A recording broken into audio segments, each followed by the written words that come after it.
All right, you guys ready back there? Is everybody ready in the back? All right, this is serious. We're filming now. So I'm just kidding you. I was like, this is guy really serious? I'm not really serious, but they put a little mic here on me, and so we're going to film this afternoon session. That's a good thing. I just drank a Red Bull, so we'll be fired up. Hopefully I won't put you all to sleep after lunch. And another good thing about that we're filming is that since I'm still going to be here tomorrow morning and tomorrow afternoon, we got 2 more times to screw this up. So, all right. So my name is Sean Gray, and I'm a fire captain in Cobb County, Georgia. Cobb County, if you don't know where that is, it's Metro Atlanta. We're just to the northwest of Atlanta. We're a Metro Atlanta agency that's about 30 stations and has 800 personnel. Unique piece about Atlanta and Metro Atlanta is that there's 10 counties that surround it in a big circle, just like the Dallas Metroplex, and also have about 30 stations and anywhere between 800 and 1,000 members. So it's kind of this big metropolis, very similar to Dallas, except that it's just county departments that are larger departments, and rather than smaller cities. We do have a couple of smaller cities in Cobb County, City of Marietta, City of Smyrna, and City of Austell fire departments, and they each have like 5 and 6 stations, and then one of them's got 2. So I think a total in Cobb County is like 43 firehouses and about 850,000 residents. 350 square miles. We have 29 engines, 8 ladder trucks, 2 heavy rescues, hazmat. Trying to think what else I should say about all that stuff. So I think we run about 70,000 calls a year in that range, and we're pretty similar to Plano. We have a side that's got a lot of money, and we got a side that doesn't have a lot of money, and so we go to fires. A lot of our fires are on the south side where there's not a lot of money. They're usually in 4-sided brick ranches, pretty easy, 1,000 square foot homes. They're bread and butter, simple fires. Or we get them in garden apartments, which is where I work. I work in an area that has 70 apartment complexes in our first 2, and right near the Braves Stadium. So we have the apartment complexes that we get to fight fire in, and then we have the high rises that we don't typically fight fire in because of the sprinklers and stuff, but you got to deal with the alarms and all that kind of stuff. So those of you that work over in the Legacy area, you know what I'm talking about. All right, so today, one of the things, when we started designing this class and talking with Captain Simmons, he said, hey, can you come in and do something about coordinated attack? And I was like, well, what exactly do you mean? You want to talk about fire attack? You want to talk about search? And he's like, we got some controversy in our department about ventilation. And well, guess what? We do in my department too. So we got one camp that wants to go to the roof on every single fire, and then we got another camp that doesn't ever want to go to the roof. So those of us that are on the pro roof ventilation side, which I'm on, they're calling us smoothbore toting roof walkers. And then the other side is like, those guys are a bunch of idiots for being on the roof. Well, I think we should kind of be somewhere in the middle, because I definitely don't want to go to the roof on every fire. I don't think it's appropriate. So it's right place, right building, right fire, right crew, really, because you don't want to just send some crew who's never, ever cut a hole in a roof up on the roof, and they're not even going to know what tools to grab. So it works, but I think we, as a department, we probably only cut maybe 20 to 25% of our fires. So if you were like, oh, well, Cobb County does roof ventilation, well, we don't do it on every fire. So it's one of those things. I think there's a time and place for all kinds of different ventilation, and we're going to talk about that a bunch today. If you're wondering what these pillars are, it's a Japanese fire festival, and it was a cool picture that I just pulled off of Google. So this class, the Pillars of the Fireground, Search and Extinguishment, which is supported by ventilation, is a class that I designed with my buddy Kevin Lewis, who's a battalion chief in Cobb County. And we taught this class together recently at a fire conference in May. And I told him I was going to leave him up here on the slide and still give him credit, even though he's not here with me. But those are our email addresses. You can get a hold of us. And really, when we get to the search portion, you guys are probably going to see some things that you may not have seen before as far as search goes. And he's really the mastermind behind all of that. And then I'm used to talking about a lot of fire attack stuff. So our roles have kind of changed since we started developing this class. He was a truck captain, and I was an engine lieutenant. And now I'm a truck captain, and he's a battalion chief. So I'm kind of like doing the search stuff now in real life, and he's not doing any of it anymore except being in command. So what are our pillars? I think you got to decide which is quicker. So today, this afternoon, we have engineers in the class, right? Our acting officers, some of the younger guys. And this is really where the decisions lies. When we first pull up on scene, what can I do faster? Can I take the problem away from the victim, or can I take the victim away from the problem? And it depends. So we're going to see a bunch of videos today that are going to show you that fireground piece of the decision-making process. And I start out with some simpler videos and simpler pictures, and when we get towards the end, we'll have some more complex stuff, that scenarios, there's victims being rescued and all that kind of stuff, and they get a little bit more complicated. So one of the questions I want you to ask when you look at the video is there searchable space? Try not to use the word survivable, because I don't know what survivable space is, and I don't know if anybody does other than the man above. And it'd be very difficult for me to go, yep, that's not a survivable space, we're not going in, there's no way anybody can survive that, because there is a way that somebody can survive that. They could be behind a closed door, they could be in a bathroom, they could be in a closet, anywhere like that. They might not be able to survive in a room that is completely on fire, but if they're just outside of the room or just adjacent to it behind a closed door, absolutely is a survivable space. So we like to say, is there searchable space? And then where do we start our extinguishment? One thing about our department, I think we've gotten past the whole drama with the transitional attack and thou shalt not ever flow water from the outside, or thou shalt do it every time. We basically empower our firefighters and give them the nozzle and say, hey, here's your tool. It has water in it. Put water on fire. I don't care where you start your fire attack from. Start flowing water when you see fire, and while the officer is doing his size up. So that should take some pressure off of you as an acting officer when you get there and start to do that size up. Hey man, I need to go do a 360. Please pull a line, please get the line charged, and start putting water on the dang fire. I don't care where you do that from, because it's really just that piece of, there's a doorway, right? So you have that doorway that we're about to go into versus interior versus exterior attack. So the front door, if I'm just outside the front door, I'm a sissy. But if I step forward 12 inches, I'm now like an interior badass, right? So, and that's really all the change is. So if you think about how silly that is it just really becomes more of an ego thing than anything else. So one thing about UL, and you'll hear me talk a lot about UL. I'm obviously wearing a UL shirt today.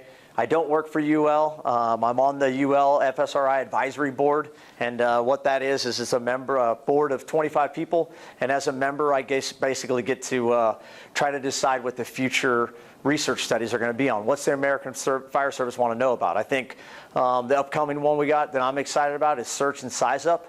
I don't think we know enough about our victim profiling and what exactly is trying to figure out what a survivable space is. I don't think we know enough about that yet. And that's some of the future stuff goes. But if I wear a UL shirt, people think that I work for them or something. I got people in my department that's like, oh, he's got UL money. He must be getting paid by them. No joke. I'm going to tell this quick story. I had a guy from my department. We were together at Firehouse Expo, and him and I were off to the side, and he said, hey, man, how much does UL pay you, if you don't mind me asking? And I was like, what are you talking about? He's like, yeah, like how much of a salary does UL give you? And I was like, they don't give me anything. They don't pay me a dime to be part of their UL FSR advisory board. But people and rumors in the fire service, literally within my department, this guy thought that I had a salary from UL. It's pretty funny. I don't. So I wish that I did. That would be sweet. My wife would like that too. But I'm just there and I support their mission. But UL doesn't determine tactics. So they literally measure our tactics. They put stuff out there.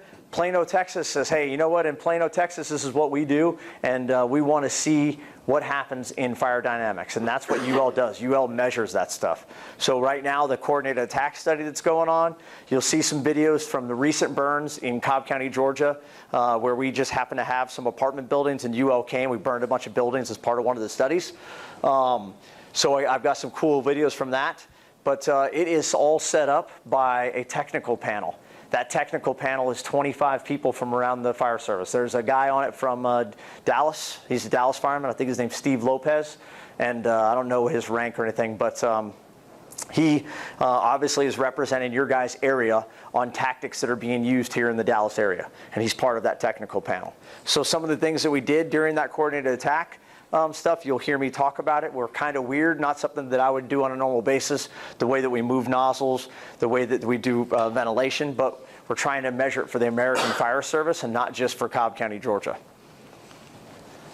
Basic fire dynamics. We're going to get into a little bit of fire dynamics. I know it's after lunch. Don't fall asleep. I promise I'll try to keep you awake.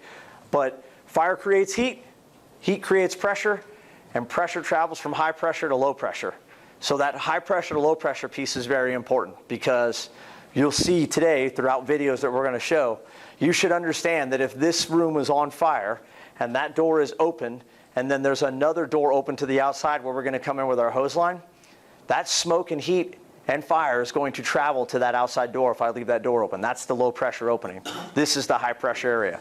It's physics. It's going to travel that way.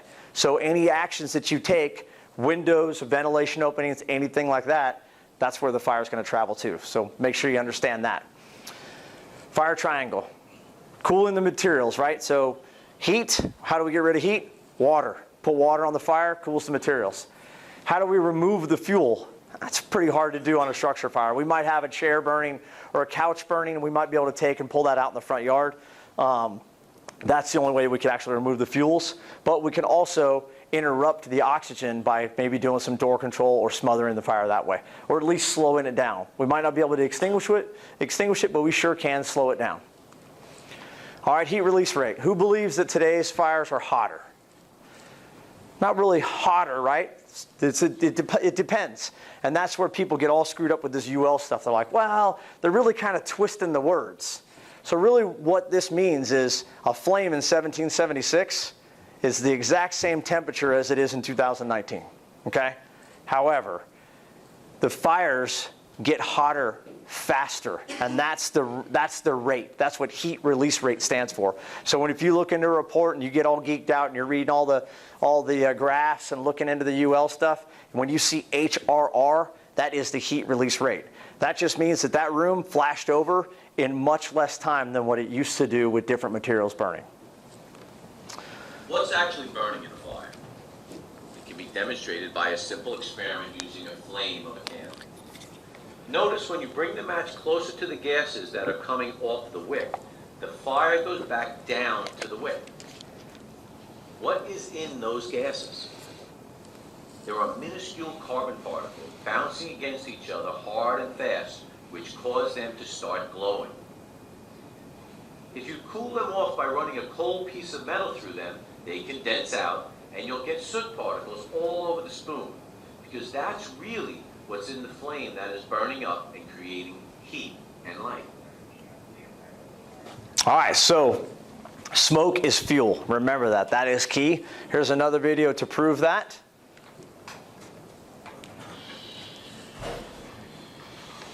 So this is just a train burn in Europe. They got basically a torch, and they're going to drag it all the way down the container until it reaches the gases that do start to ignite.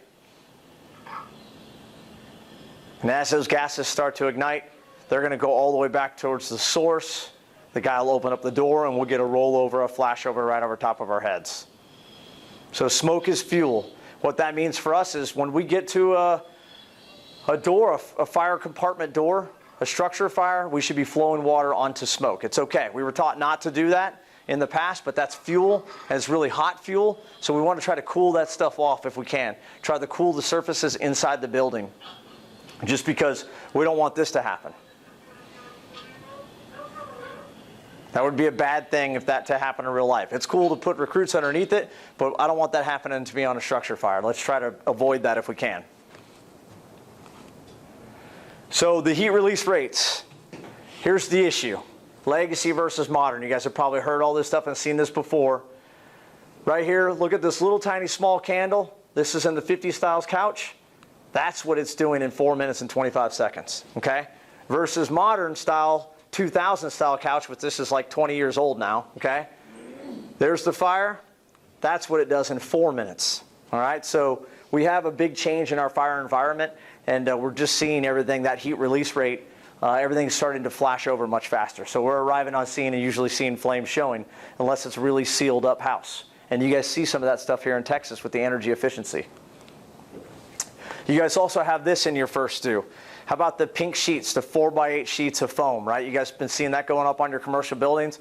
I'm staying over in the Legacy area. I noticed there's some buildings got a bunch of styrofoam on it, and then they have a stucco or a lightweight concrete that's on the outside of that. So that's just foam underneath there. Fire starts on the outside, and a tree or a bush starts to break through that concrete.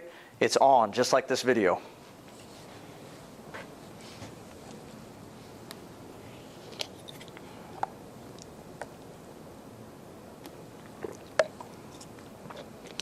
This is just a 2-story room full of polyisocyanurate foam or polystyrene foam.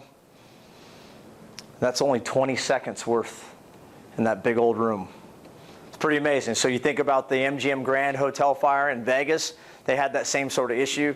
You guys definitely have that fire potential, especially in your newer construction where, you would think like, oh, it's got sprinklers in it, that's not going to be a problem. But you have a huge issue with exterior fires, and a lot of people don't realize that. So this is our old traditional fire development. This is what I was taught in 1993 when I got into the fire service. And I just remember studying it for a test and didn't really know or understand what it meant. And then here's today's modern fire development. So we have the ignition, the growth, and the key part is right here. So the fire will start to lose because of the plastics. It really can't maintain itself anymore. The plastics start to burn. It starts to lose the air, and it needs oxygen. It has to have the oxygen in order to survive. So the fire will be able to smother itself out if it doesn't have the oxygen. Who's been on a bedroom fire, where the bedroom door was closed, and you got there and said, hey, I think I got a fire in my house, and then you get down the hallway and the bedroom door is closed, and it's pretty much all out until you open it up. Maybe the mattress starts to rekindle or something like that. That was a ventilation-limited fire that you were on. And it would have probably put itself completely out if somebody hadn't smelled smoke or something like that. But right here is our key where it says fire department vents, or I usually joke with, or when the police officers get there and kick open our door to try to be the heroes, right? So that's something we've had to do in Cobb, is try to educate our police officers. Say, please don't break our windows and please don't kick in our doors, because it actually affects the fire dynamics and it makes things worse. You guys are not making things better for the possible victims inside. You're making things worse for them. So these numbers right here came from Governor's Island. And time of ventilation to untenable conditions. So 1 minute and 40 seconds. Usually when you challenge firefighters, you're like, all right, who here thinks that they can get a line to that front door charged in 1 minute 40 seconds, right? And probably Parnell, being the young guy over here, he's going to be like, yep, I can do that in 45 seconds, right? So you really can, all right? It's one of those things that we think time is not on our side. So 1 minute and 40 seconds is not very long. So my point here is that the first thing we should do when we get off the truck. So if you're an officer and you're going to do a 360 and you got a front door, go control that front door and try to close that front door if you can. If you're the firefighter that's making the stretch and you're getting to the door that's open, control that door and close it until your officer's back from doing the 360 to try to slow that down. Because in 1 minute and 40 seconds is not a very long time. And we're going to have fire out that front door before we know it, if it's not already there when you arrive. So this is a strip mall fire in Cobb County, Georgia. And for the fire dynamics piece, I want you guys to take a look at the smoke conditions here. As the glass starts to break, I want you to recognize the velocity changes and try to remember volume, velocity, density, and color when you're looking and trying to read smoke. I'm thinking here.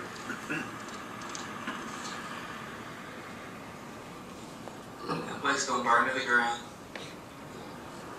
As old as it is, I'm sure they'll let me. Doesn't have a lot of confidence in the Cobb County Fire Department, apparently. There you go. You push it to the front? Yeah, man. Oh, man, this is getting a little thick. I know it's hard to breathe.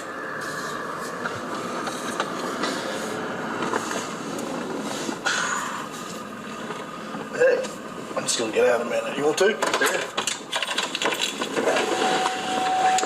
All right, so look at the smoke right now. It's pretty lazy looking, right? It's not really moving all that much. But watch right along the front of this here as the glass starts to break, and watch the changes.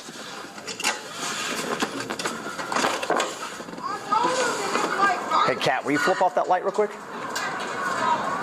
What do you mean? Ooh, rolling the windows out. Look at the change right here.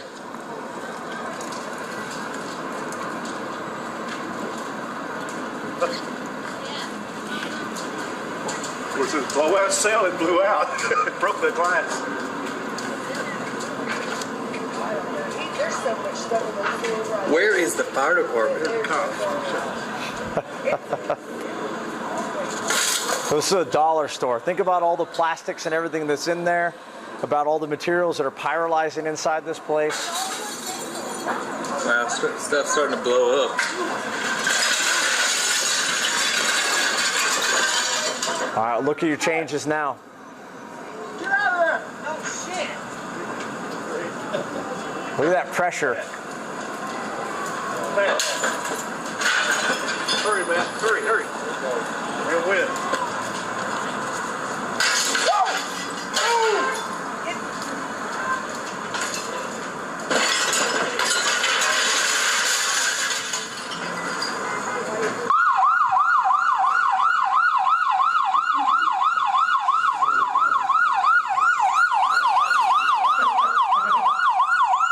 Don't worry, they're going to park right in front of our hydrant.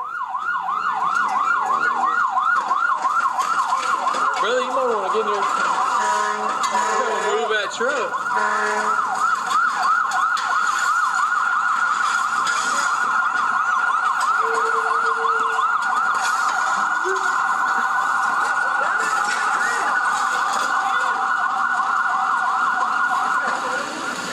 Look at that pressure and movement now, the changes we had.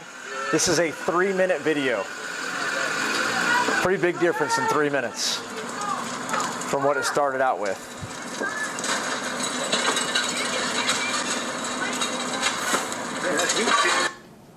All right, so let's talk about searchable space and what line are we pulling.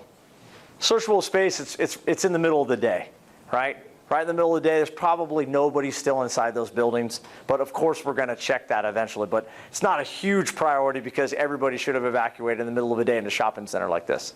However, extinguishment, what are you guys thinking? What line are we pulling? 2.5, all right. How about you guys got blitz fire nozzles, right? Big blitz fire, maybe not put that down. Some engines may have it pre-connected or not. Maybe a deck gun. You know, if you looked at the slant of the parking lot, it's kind of a higher slant, so the deck gun would be difficult to get it to come down that low. You probably actually have to get the blitz fire up in there, but it's just things to start thinking about. All right, so let's talk about pyrolysis. Here we have a typical living room, 12 foot by 12 foot, with 8-foot ceiling and an open door. There is enough fuel, heat, and oxygen for the flames to burn. As the fire gases burn at the ceiling, the smoke moves down from the ceiling. Notice how the polyester on the blue chair and sofa are pyrolyzing, and the white flammable vapors that are moving upward toward the upper gas layer. Once the fire transitions to flashover, the carpet also pyrolyzes, and everything else in the room ignites. So those white gases, that's not steam. Out the door, and you see the rapid rate of change and the turbulence. As the gases mix, the fire darkens down because it doesn't have enough oxygen to burn efficiently. The flames move out to the doorway where they can mix with fresh oxygen. All right, so real quick, let's talk about that. Who's been on a fire where they felt the carpet starting to get sticky and starting to melt below them? You guys ever felt that with your feet?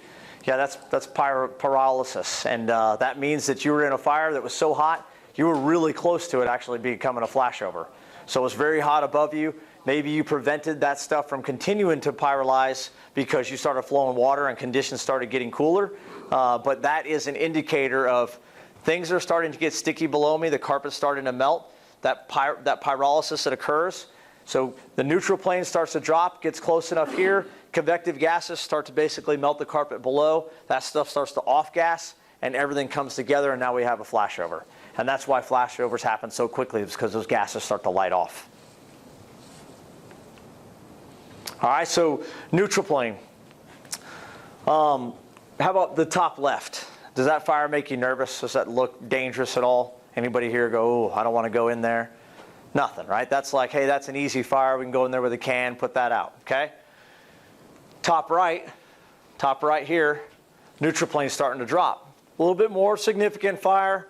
Probably not a can fire anymore. Maybe we should be stretching a line in there if this is what my front door looks like, okay? Bottom left, a lot more significant fire. Now we have smoke down below our waist level, and neutral plane, it's pretty serious. That's a hot fire. Now we're down on our knees. That's probably pushed us to the floor. Hopefully we're flowing water. We should be flowing water because things are going to be really bad. And then obviously bottom right, we now have a flashover. But what's interesting about this slide is if you look at the times. So we got 41 seconds here to 124. So that's in the 40-second range. The next transition is another 40 seconds, 124 to 218. But from 218 to 245, we're more like in that 20-second range. And that is the dangerous part, because in 20 seconds, things can go bad really quickly. So pay attention to the neutral plane, especially if you're an acting officer and you're on the outside, you're watching the lines in the front door, and you see that neutral plane starting to drop down and get worse. Maybe call them and say, hey, are we flowing water yet? What's going on? Is there somebody at the front door humping hose? Can we get them to control the door and try to slow down some of that air that's going in behind them? Those type of things. All right, so flow path. What are they and where did they come from? All right, so if you go back and do the research, a guy from the London Fire Brigade back in the 1800s was the first person to really start to write about air tracks, is what he called them, and started to look his experience of going on fires. He was looking at smoke tunneling and things like that. He basically writes about flow paths. So flow paths, the term comes from that. Dan Madrikowski is the one who kind of coined it from UL. And it really is in all of our textbooks now. It's in IFSTA Essentials. And when you go through Basic Fire Academy now, this is a term that everybody's talking about. So what is it? What's it look like? Well, a flow path is basically the location between a high pressure and a low pressure opening. Okay? It's the part where we actually have to operate. So if you look at the air being sucked in here on the bottom, we got air coming in at the floor, and then we got flame that travels all the way down the hall. So those flames, as they travel all the way down the hall, you're going to see the neutral plane starting to drop in that hallway. So on this fire, I was in this hallway, and it was a research burn out in South Carolina. They had a couple of us come over from Cobb County, and they said, hey, will you guys go in this hallway, monitor conditions with a line? We're going to send these 2 German guys in with you who have these curtains, and they're going to hang these curtains in the hallway. And I was like, okay, seems pretty simple. Sure, I'll do that. I'll monitor the conditions in the hallway, whatever. I don't know anything about these curtains or what the German guys do, but they told me that, hey, it stops smoke spread and stops fire spread, and they're very successful in Germany. Sure, we'll check it out. So we get in this hallway, and things are getting really bad. They had built a transom across the top of the hallway where this German guy was supposed to put the curtain, but they forgot that when smoke and fire fill that hallway, you can't see that actual transom anymore.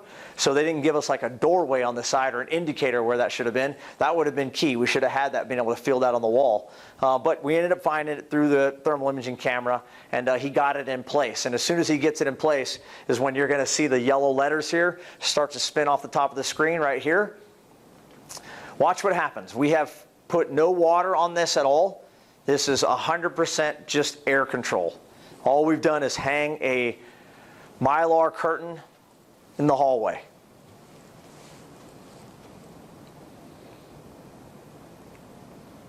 And you'll see here the fire is starting to die already. They had us wait 60 seconds and then go past the curtain with our hose line. And as we got down in here, the only thing that was burning was a small little trash fire. We flowed like less than 10 gallons probably of water. So I'm not telling you to go and grab these curtains and hang them in a hallway. As a matter of fact, at the end of this burn, I said, hey, this is a really bad idea. We're actually going to get people killed if we tell firefighters here in the U.S. to take these curtains and hang them up in the middle of a flow path. So we shouldn't do this. Did it work? Did it take the air away? Absolutely. Is it a cool video? Sure. It shows fire behavior, what you do when you take the air away. However, bad idea to actually try to hang a curtain up in the middle of a flow path like that, because it just is not a good idea. So what about at a door, front door, anything like that, trying to control the smoke? We have curtains on our ladder trucks. We have 2 on each ladder truck. We don't necessarily use them to control flow paths. It's crew dependent. Some guys might do that because they don't want to get stuck at the door to be door control, so they may throw a curtain up. I think the best use for them is to try to keep the smoke out of stairwells. So in a garden apartment that has enclosed breezeways, we may take and go and put one on the apartment door to control the smoke from getting in the breezeway so other people can evacuate. Or in a stairwell of a multi-story building, we put them in there in our fire floors. That's where we have the most success with them. Around the Brave Stadium, we have a bunch of small hotels, and we get like these little sprinkler fires that pop off, and they really just fill the hotel full of smoke. So we actually will take and put those on the fire room door and then on the actual stairwells as well. And it just keeps it contained to that one room. We blow the smoke right out the side, and we're out of there in 45 minutes to an hour rather than 3 hours, and we've evacuated the entire hotel. So they're pretty successful. They definitely work. So flow paths. Right here, it's just circulating, right? it needs an opening in order to have a flow path created. So when we're entering buildings, we have to realize that we are actually creating that flow path. And when I go to open that door, when I watch the exchange occur and I see the air go in and smoke start to come out, that's the flow path. That's a bidirectional flow path. That's a good thing. If I don't see that exchange happening, and let's say we have a unidirectional flow path instead, well, that would be a one-way flow path. And the reason, like, you guys get some wind here in Texas, right? So let's say on the Charlie side of the building, of the house, you got a 60-mile-an-hour wind blowing in. Heavy winds are coming in, okay? And you open up the front door to go in the front door. When you do that, you have smoke floor to ceiling all the way through, blowing through. That's a unidirectional flow path. That's a really, really bad idea to go into because that's about to light off on you. And there's been line of duty deaths and people killed trying to get into those unidirectional flow paths. We want to try to go, that's where we keep the wind at our back. So try to focus on that, identifying what it looks like. This is good. Bidirectional flow path's good. All red arrows coming out, no good. Right here, this would be a example of a unidirectional flow path. So how does this all work? The wind from the open window is creating a high pressure, which is squeezing all of these hot fires and gases into the public hallway. By opening a doorway on the opposite side of the hallway or stairway door, we are providing an area of low pressure to the high pressure blowtorching fire and hot gases to escape. So this was a wind-driven event. Line of duty death fire in FDNY, and it was Vandalia Avenue. And these guys went down this hallway here, trying to get down here to search for a possible victim. The wind-driven fire came through down the hallway. Now they had some low pressure openings behind them. They had the apartment door open here and the stairwell door open here. And that's what caused that fire to come and push down them. They were caught in a unidirectional flow path and ultimately did not survive. Radiation. If you are crawling in a fire room, even if you are away from the fire, your gear will heat up to a certain extent and you will begin to feel heat. This is because heat is being radiated from the hot flames to you. This mode of heat transfer is called radiation. Sun is a great example of radiant energy. If you want to get away from the sun's radiation, what do? You step in the shade. The same principle applies to fire. Convection, on the other hand, is caused by the movement of gases or liquids. For example, a cool summer breeze gives you immediate relief on a hot day because of the convective heat transfer between air and your body. Now let's consider a fire where you are crawling in a fire room with the door open. You have fresh air coming through the door, cooling you off, while the hot gases are going up over your head and out the door. When this layer drops and you are in the hot convection flow, that will heat you up. At the same time, you will also get a small amount of radiant energy from the hot gas layer causing your gear to heat up. When you touch a hot surface, you get burned. This is an example of heat transfer via conduction. The same firefighter crawling in a fire room feels heat on his hands and knees. This is because heat is being transferred from the hot floor to the firefighter by conduction through his gloves and gear. Remember, the rate of heat transfer is directly proportional to the temperature difference between hot and cold surfaces. So, if you are in a fire with the modern fuel load that creates more heat, it is going to transfer heat to your body very rapidly. All right, so you guys are probably thinking, like, why the hell is this guy teaching me conduction, convection, and radiation? Man, I'm out of recruit school. Why do I need to know this? So you need to know this because it has to do with flow path. And it has to do with the UL ventilation study. When the UL ventilation study came out, they said, hey, venting doesn't equal cooling. And automatically I was like pulling out my bullshit flag, like, whoa, wait a minute. I've been in that hallway. I've been underneath that truck that did a roof ventilation for us. I've seen the lift and it did feel cooler. How is that possible? You're telling me that that's not possible. And I have a hard time with my experience believing that. So what actually is occurring, once I started to understand the fire dynamics, is really what's happening is the truck is changing the flow path. They're changing that convective flow, turning it into a chimney, and taking it all out and above the roof above us, or the ceiling above us. They take it out into the chimney, pulls everything off of us, and so really they just changed the direction of it. It's still occurring. But the bad part about that, and what UL means by saying venting doesn't equal cooling, is prior to water application. If you make any opening anywhere in the structure, whether it be a front door open, a roof vent open, take a window, you're going to increase temperatures in that structure, period. That's what they're saying, prior to water application. So what we want to do to ventilate, we want it to be coordinated. If we're going to ventilate and open something up, it needs to be within seconds of a hose line getting onto the actual fire. And we're going to talk about that here in just a second. All right, so where is the fire located? Try to watch this video and see if you think it's on the first floor or the second floor. It's just going to be right here in this townhome. And we're going to have, they're going to close the front door. We got to open second floor window. And think about, as this video plays, think about how the arrival time when you pull up on scene and the different actions that you might take depending on what you see here in a matter of a minute or two.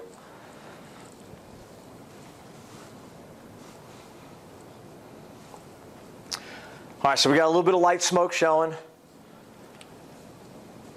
Right now, this is not a fire that's really concerning to me. All right, like, okay, a fairly small fire. What do you guys think? Is it on the first or the second floor? Looks like it's on the second right now, right? But look at the front door. There's starting to be some smoke that's pressurizing the front door. And if you watch that front window right here, this lamp starts to disappear. So that fire is actually on the first floor. It's got an open bedroom door on the interior with an open window. So it's traveling from high pressure to low pressure. Now the smoke has gone away at the front door, which means that the pressure is starting to drop because it's losing its air. It's choking itself out. Same thing with that window. The fire just went completely ventilation limited. And it choked itself out because it didn't have the air to do it. Until the fire department arrives, opens up the front door. This is that graph that we just saw a few slides ago. You're seeing it here on the fire ground. Fire department vents, and now the conditions start to really take off. And here's that time that we talked about earlier, that minute and 40 seconds. If that front door's open, we're going to have flames out that front door within 90 seconds.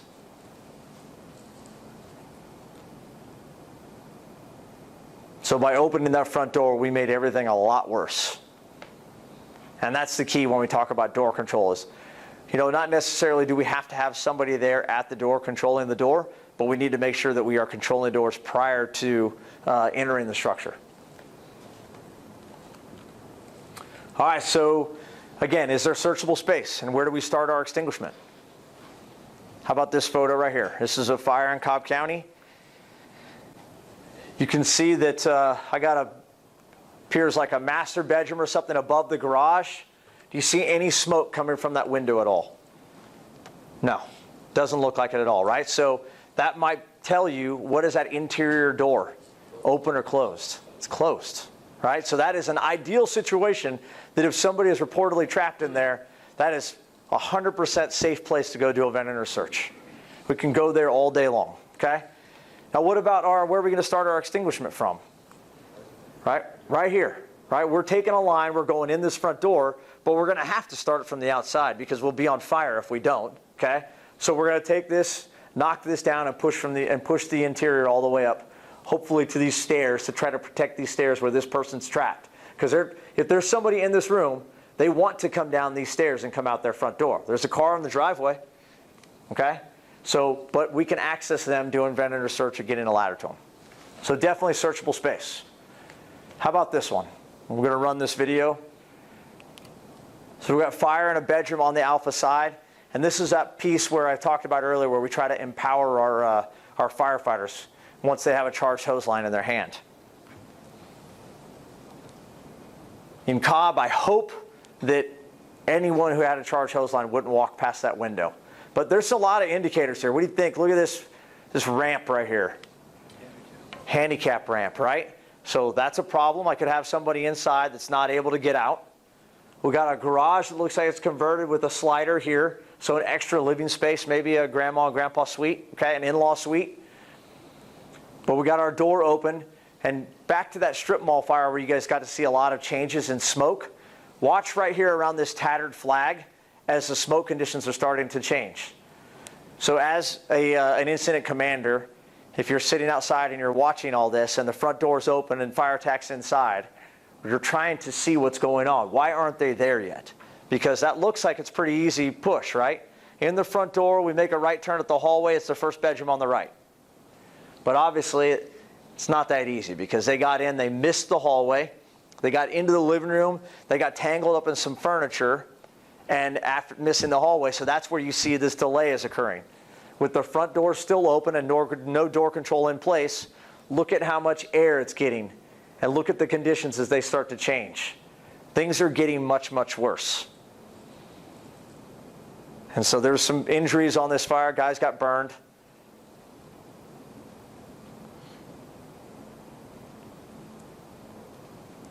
You see a rear slider start to get taken here. These gases start to light off.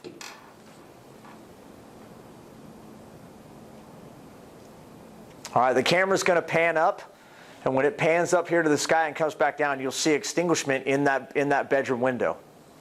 But I want you to watch the flames across the front of the porch. We have extinguishment, and where did those flames go? They didn't put any water on them, but they went away. Water onto the base of the fire extinguishes things even at a distance, okay? It cools all of the temperatures inside the structure. So those gases that had lit off there, they met their ignition temperature, they're no longer at their ignition temperature just because we put water on the base of the fire. This would have been a totally different fire had they just put a little water in that window immediately, right from the very beginning.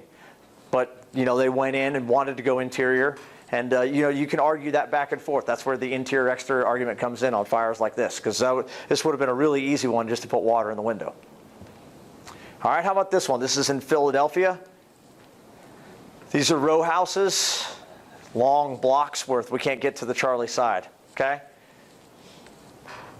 How about that one? Is there searchable space? Sure, maybe on the back side of that actual apartment, right? If I can get to that Charlie side, there might be something searchable, but right here, there's not a lot of searchable. But these people here next door, these people are like, hey, the house next door is on fire. So we need to evacuate these people here. Where's our priority? And then what line are you guys pulling? What do you guys think on this one? If you pull up, let's say there's a hydrant in the front yard, so water supply is not an issue. Big water, okay? So blitz attack maybe, right? Maybe a 2.5, maybe your guy's 2-inch line. You could pull and push in there. It depends. It depends on that. It's that decision thing. So, the big water piece with a blitz attack and doing a deck gun, I like that. It would put out a lot of fire quickly. The only problem is it dumps the tank if you're going fast water on tank water. So you definitely want to make sure that you have a hydrant close by. But if you take and push in with big water, it doesn't take that much water, gallons-wise. That's the only downfall of the blitz attack is the water supply piece, that you get rid of your tank very quickly because of the high GPM load. And you'd be surprised, a lot of these things are just a light show. It doesn't take that many GPMs. And we'll get into some videos here that'll show you that. So on average from the fire attack study, if you've read into it and get into the actual details, one room and content fire blowing out a window, it only took 81 gallons total to extinguish them on average, which is pretty amazing when you think you got a 500-gallon tank. We have 750s, so we got a ton of water. It's just being appropriately applied, and that's with interior and exterior attack. All right, how about this fire here? So this is a fire that is the one that kind of got me engaged in the fire service. I was already engaged and liked my job, but I wasn't really into the job until after this fire, because I was riding backstep at the time. This fire is 14 years ago now. And why I know that is because I have a 14-year-old son, and he was a baby when this fire happened. And that's where things in my head started to kind of change, and I started to think about things differently because I had my first child at home. So on this fire, I'm riding backstep with another firefighter. He's a rookie firefighter, a police officer that transferred over to the fire department. This is his very first fire. So our officer gets off. He's the officer that is the one that you don't want to work for, all right? Doesn't have his coat on, doesn't have his pack on. He's got his bunker pants on. He does a walk around, comes back, he's holding his radio in his hand. It's that guy, right? So he comes back around from doing a 360. He sees all this, saw this, and comes in and says, yep, front door. All right, so let's think about high pressure to low pressure for a minute that we talked about earlier. Here's our high pressure. The front door is on the opposite side of that. When we go in the front door, where do you think we're going in? We're going in the dang chimney, right? We're going right into that thing. So we pushed in there, and tried to flow as much water as we could in that living room, and things were very, very uncomfortable. Uncomfortable to the point that the water was not making any difference. And the reason why is because there was a small opening back in here with the kitchen that we needed to really get to that turn, make that turn in order to try to extinguish some of this fire, but we weren't there. We hadn't got there yet. And it had pushed us all the way to the floor, and so now I'm like a 10-year, I think maybe 12 years on total at the time, and I'm thinking, holy crap, you're going to have to make a big boy decision right here. You don't have an officer that's with you. You got a rookie. This is his very first fire. What are you going to do? Things are really bad. This is one of the hottest fires you've ever been on, so what are you going to do? And so I chose, hey man, you know what? This isn't a good idea. Let's go. We're backing out. So we backed out. As soon as we get out to the front door, everything lights off, burns up the back of our gear. Chief shows up and says, hey, Fire Tech 1, take your line around to the rear. And I'm thinking, to the rear? What the heck? Okay. I'm standing in the shadows over here. And after this fire was over, I wasn't super excited. And so we got back to the station. I started asking the officer, I said, hey, why exactly did we go through the front door? And he's like, got to go from the unburned side. That's what every book says. That's what I studied to be a lieutenant. I got to attack from the unburned side. And so that was really his defense. He didn't know any more than that. So I was like, man, I just started asking why and started digging into the research. And next thing you know, I discovered all this other world that was out there that I didn't know anything about. Started going to FDIC and learning a ton of stuff. And then that's just how I ended up where I am now, talking about this fire. All right, so this is a fire here in Cobb County again. This is my first through truck territory. This is the engine that's on the east side from us. And so where's the fire? Back deck, right? Charlie side. So you can see they're making the stretch down the driveway here, and they're headed to the Charlie side. There's a small fence that they have to go through. What about searchable space? A lot of it, right? So it fires on the outside. But once I play the video here, you'll see that smoke is starting to come into the actual structure here. We have smoke up here. And for us, when we arrived on the truck, we went and we did a search up in these upper floors. But these guys did a good job and got the line quickly to the rear to extinguish most of the fire, got a little bit up into the attic, but they made a good stop on it. We had a secondary line come to the interior just to try to protect those interior stairs, but the initial line did go to the exterior. And that's one of those arguments. Where's the first line going? Does it always have to go to the front door to protect those interior stairs? Some books would say so, right? On this fire, does that make sense? Because the fire's really not even on the interior. The fire looks like it's mostly on the outside. There's some smoke on the interior. It just depends. And that's what we're here to talk about today. Where do we start our extinguishment from? So forcing the front door is ventilation and must be thought of as ventilation. Here's what it looks like to control a door. You're going to have about an 8-inch gap. So this is what I was talking about earlier. If you're that first guy making that stretch, you should come up here with your nozzle and close this door. Grab your tool and close the door. Look in on the floor initially to make sure there's no victims laying there 5 or 6 feet inside, and then close the door to try to control this, because you're going to see what's going to happen here. It's not good. These guys get ran off the porch because they didn't control that door.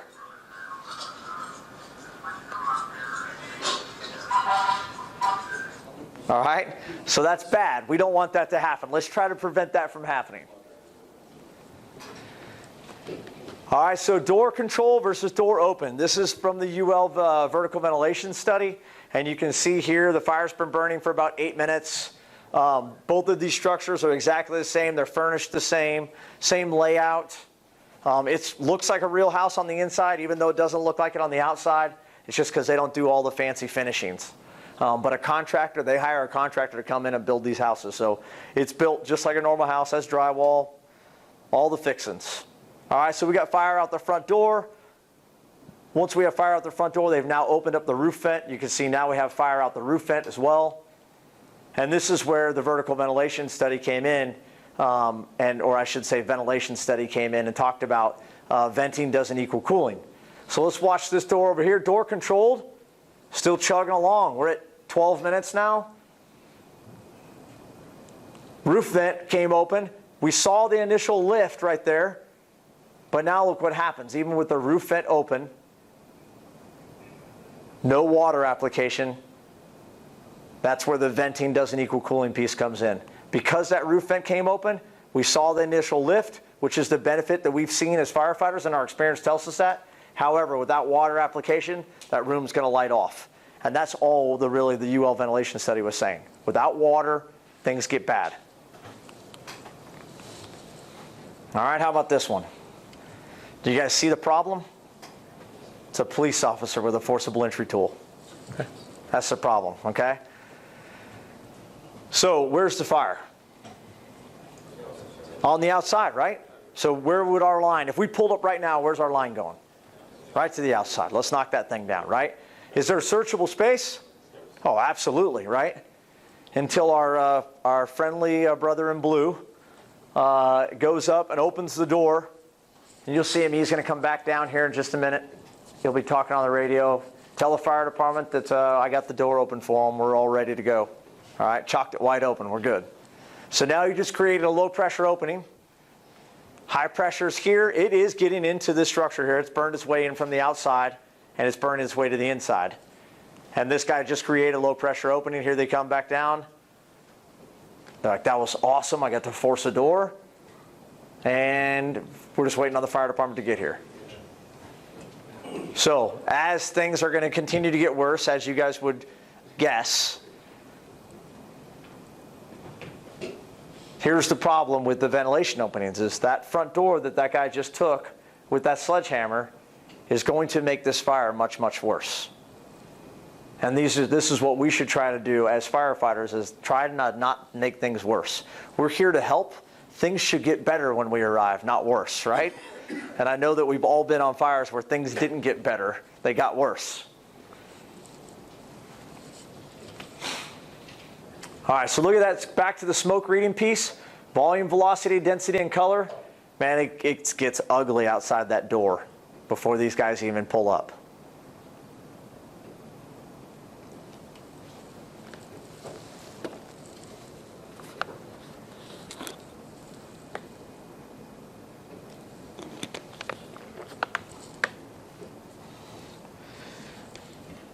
If you're really paying attention to the smoke now, you should see that that stuff looks like it's about to light off. Look how ugly that is now. It's got a lot more pressure, a lot more volume to it. The velocity has sped up. And we're very close to it lighting off and having a roll over, flash over. Look, you see this guy's in his ear like, I got it all for you already. Let me tell you exactly where the fire is. Yep. You're like, dude, please get away from me. Hold the traffic for me so we can pull our lines. All right, look at that. See it chugging out of there? Watch what's about to happen.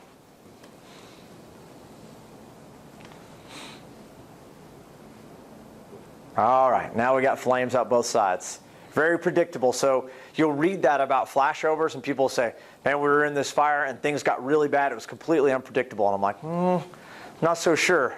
Pretty sure it was predictable. You could have seen it coming if you were paying attention to it. But a lot of people haven't taught us those signs and symptoms to predict that, right? On EMS calls, when you see somebody pale, cool, diaphoretic, sweating, respiratory rate starts to drop, you're like, this guy's about to arrest, right? It's somewhat predictable.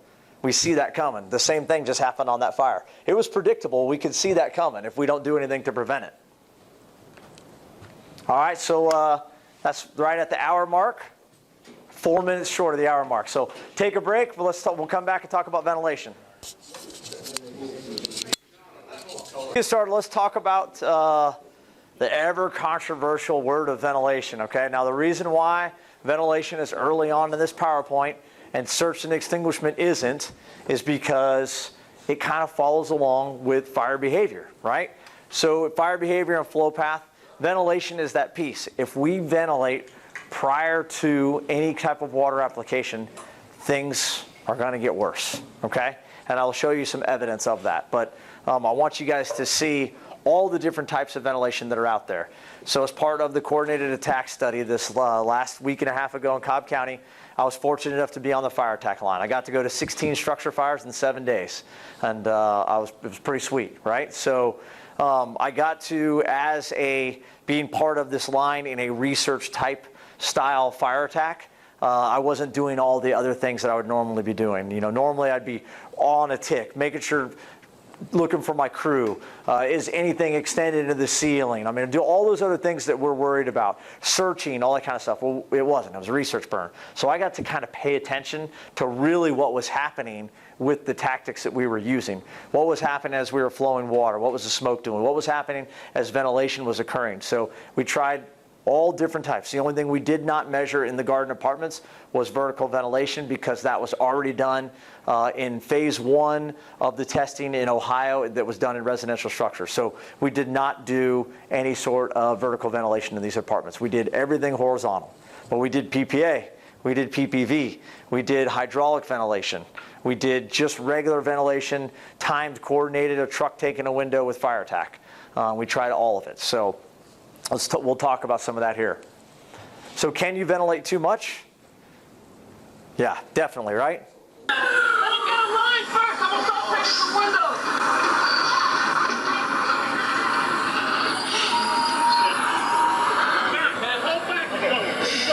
Hey, Mike, you can't. I need water.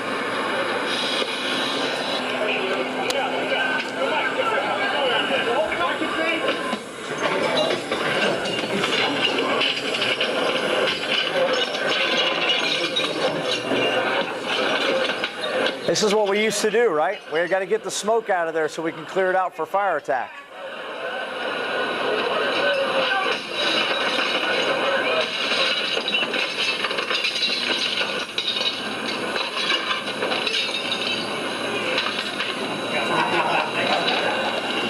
Don't worry, he's looking for one more.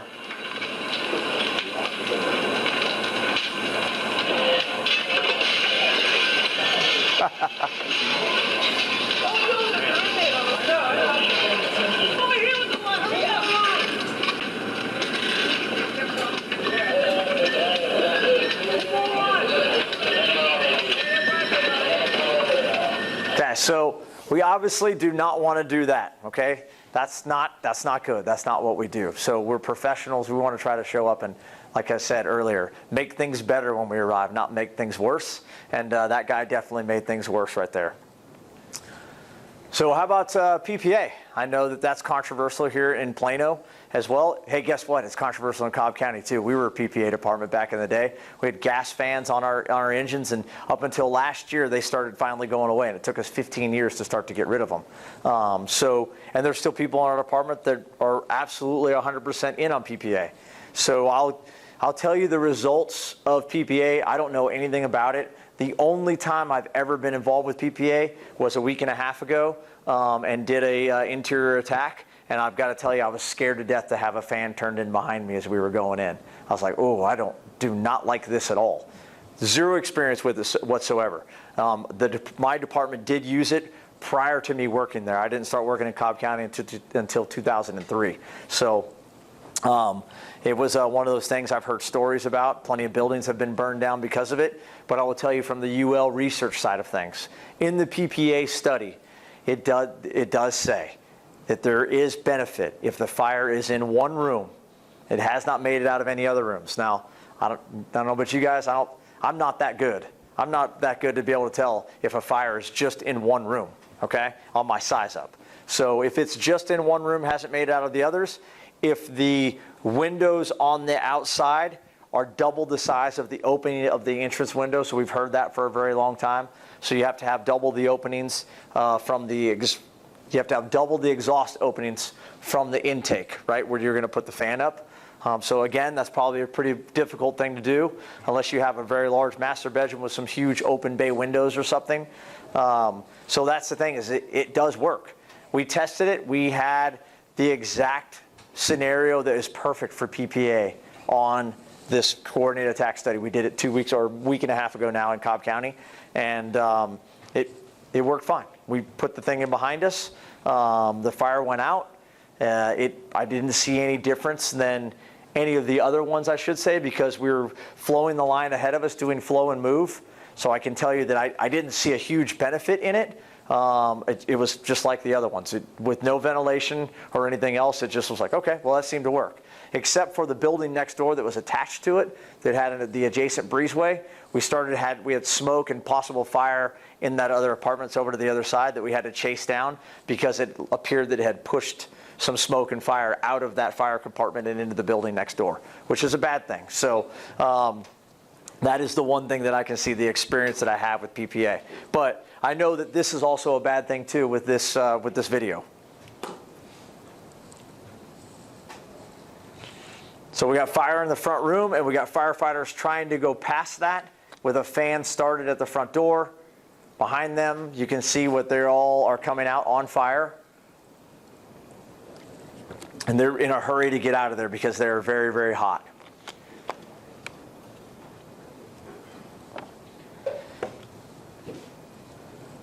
I think a lot of people's opinion of PPA is that they've seen a lot of this as a result.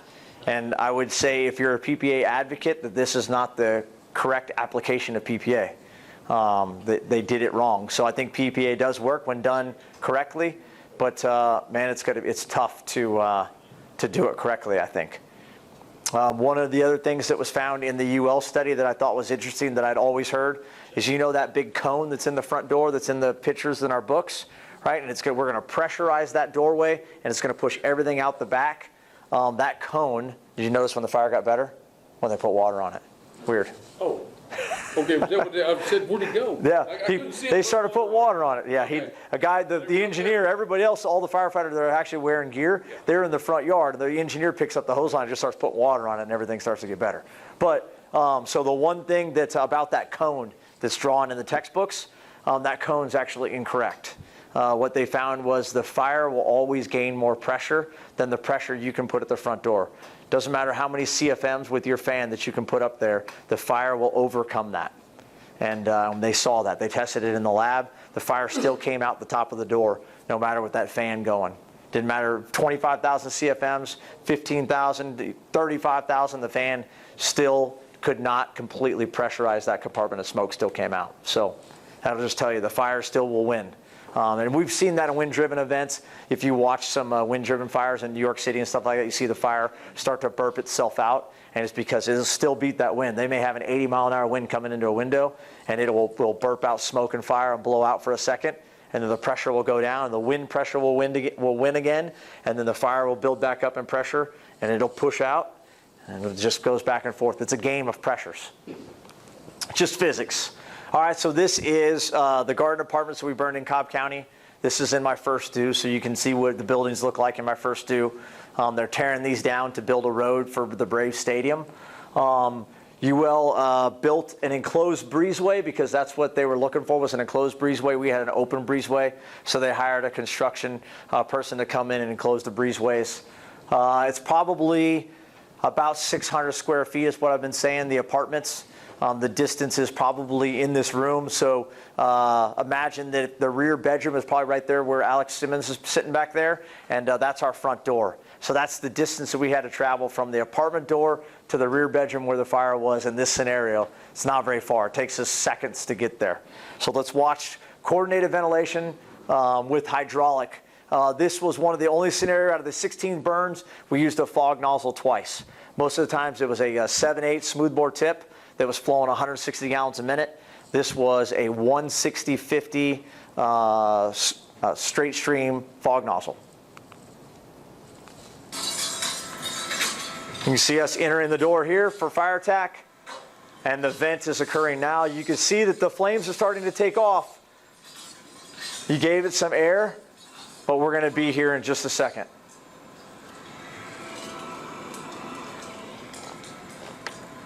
It's already starting to drop down because we're flowing water into the compartment.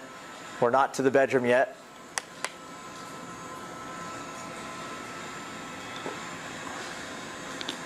And now we're in the bedroom.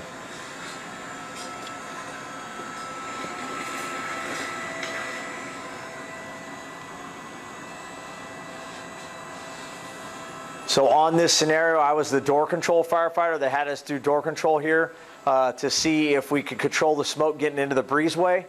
And then once the hydraulic ventilation is going to start. They asked me to open the door.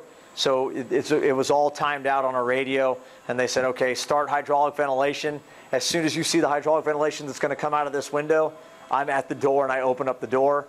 From what I saw at that door, I saw a lot of smoke from the breezeway come right past me, get sucked in through the apartment, and I saw all the smoke that was in the apartment in the living room area come out that window. It was very, very powerful. The hydraulic ventilation seemed to work pretty well. I've probably seen this done a handful of times on fires throughout my career, that just somebody randomly did it.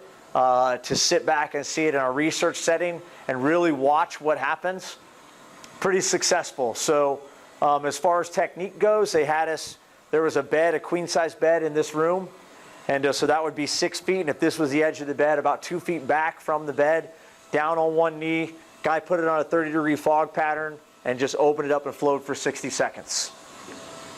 And really removed all of the smoke out of the structure.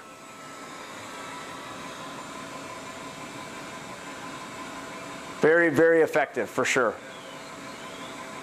If I was a department that didn't have anybody who come and put a fan up, it was just me and one other guy, and we were here all by ourselves, somewhere like Valley View, Texas or something like that, I would be doing this.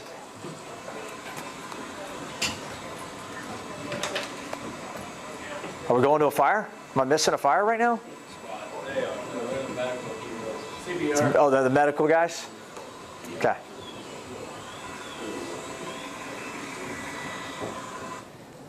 All right. So coordination is key. This is going to be roof ventilation. You guys know, being in Texas, you guys know a little bit about Houston Fire Department. So this is Houston Fire Department, Houston 19s. And I play this video just to show the power of roof ventilation and what coordination looks like. It's a very good video to show coordination. Let's look at the pressure. So the pressure, just identifying right here, you got all this smoke and you're like, oh man, I don't know where this actual fire is. But if you look at the smoke and pay attention, there's a lot more pressure right here coming out of this opening. So if I had to guess, the fire is in this back corner somewhere. And you can see it again here. Look at that pressure coming out of there. Now, they're on the roof right now cutting a hole. You can see the ladder. Can't see anything but the ladder. Now, once they get the opening, you can see the thermal column coming out the top. And then very quickly, everything's lifting and coming out. And fire attack has a knock on the fire.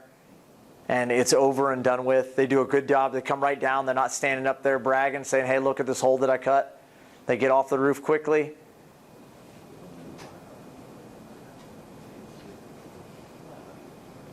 So pretty good, successful job with roof ventilation. And most of the roofs that we cut, like I said, are four-sided brick ranches, very small bread and butter fires. They don't take an extension ladder to get to them. They take a 16-foot roof ladder, put it up on there, get up on the roof, cut it, come down. They're down in less than a minute.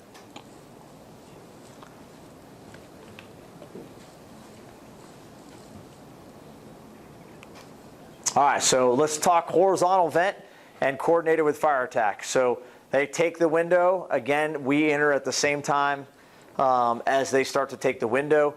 Just make note that as we go into that breezeway, in order to make the turn, there's going to be a little delay because we have to take the nozzle past the entry door, right? So we go past the entry door, we turn and we come back in because you got to have that loop to go in, or you're going to have a pinch point at the front door. So there is a little bit of a delay. But this was just regular horizontal vent, taking the window, and us doing an interior attack.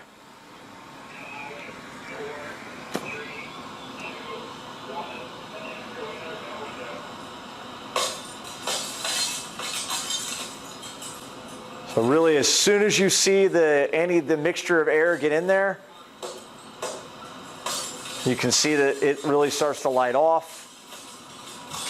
We're already inside, and you're going to see things starting to get knocked down here in just a second. You can see it already getting knocked down.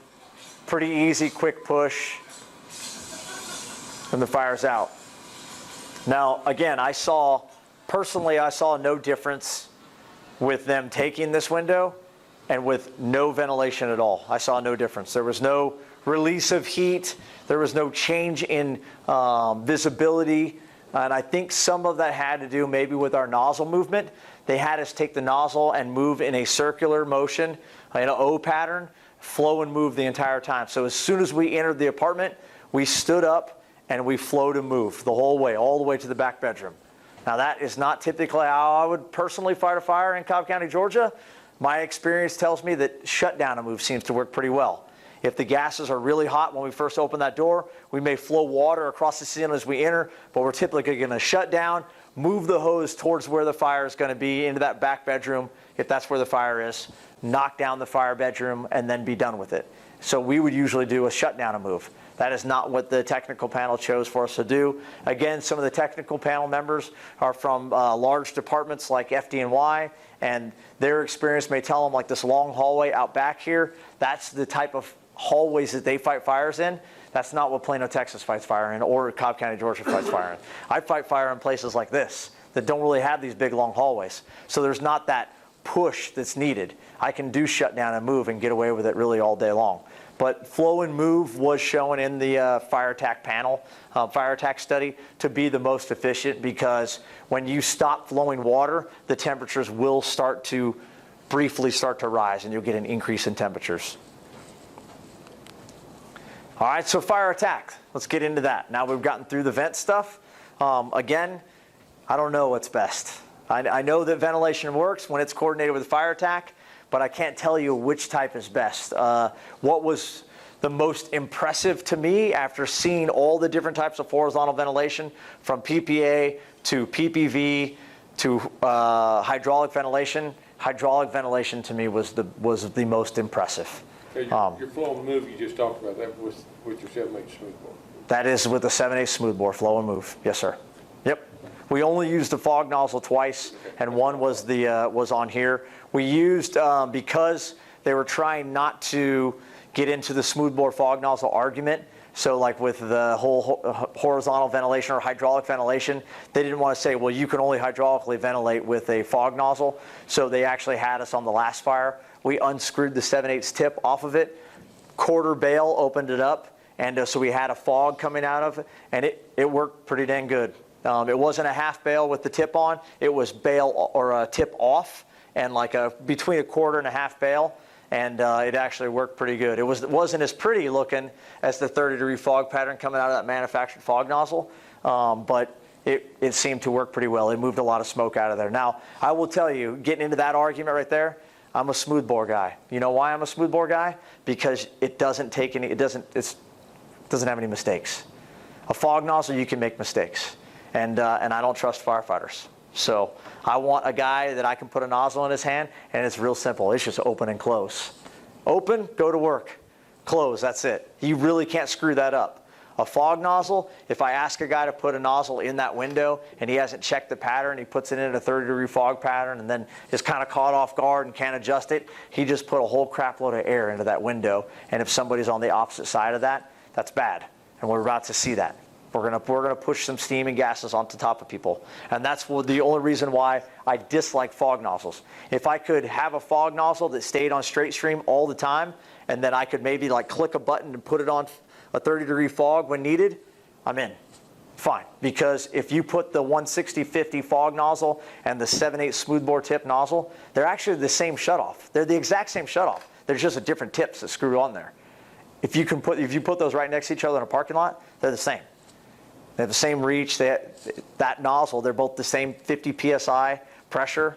It's the same nozzle at the straight stream. It's just that air that you get with the air entrainment, which is very important. If you wanted to get into those details, pull up the air entrainment study from Fire Attack.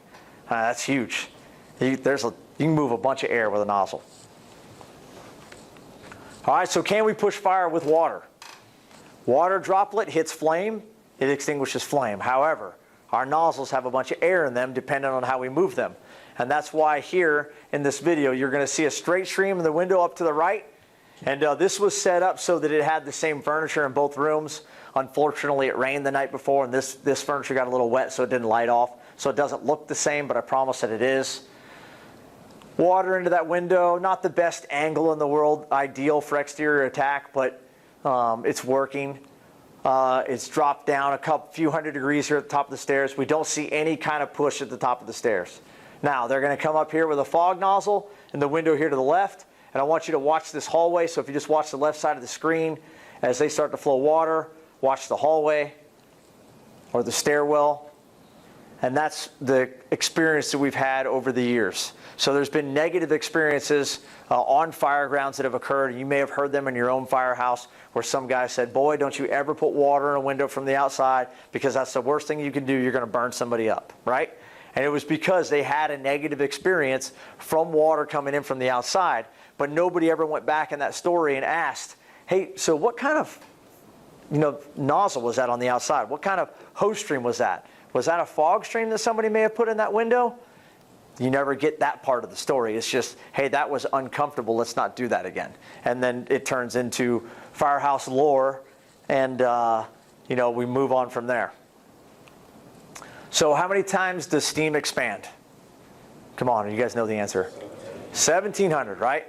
Everybody knows that because we all chose C on the firefighter exam, and I got 1,700. Okay, that's an easy one. It's in all the cards and everything else. It is a mathematical equation that was put in IPSTA Essentials years ago and is still there. They're right. It does expand at 212 degrees. But the key is the temperature of these gases. This black smoke right there, that's not 212 degrees. That's a lot hotter than that. Our gases get up to 1,600 degrees. Okay, so we actually see a lot of contraction in the gases rather than steam expansion, because they go from 1,600 to 212, like that. So we're going to show you here as water starts to be applied here, we see a massive amount of contraction. We see more contraction than we do expansion when water's applied into the fire compartment. And that was something that was recently learned in the fire attack study. We didn't really have the measurement devices to do that. And that's one of these things that these guys like Dan and Steve and UL, man, they're innovators. I mean, they're coming up with ways to measure the fire environment that have never been thought of before. And they have all these really smart kids with like helicopter propellers over top of their head, I mean, they're super smart. They're coming up with laser systems to try to measure these things in order to make us smarter and more, I say more efficient on the fire ground.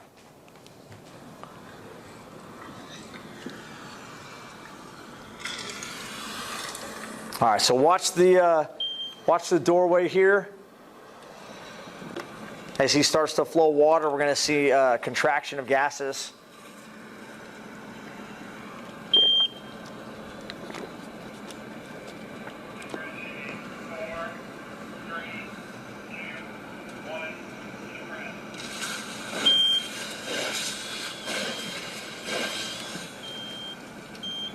You see, even at a distance, the fire started to get knocked down a little bit, and he's just flowing water into that hallway. So we're reducing temperatures. And as he makes the turn here and goes into that room, this room is set up just like a regular bedroom. This is just the hallway and the room from the fire attack study. See the gases again, everything starts to contract and go away. We don't have a huge, massive steam ball come out of there like we had previously thought we would see.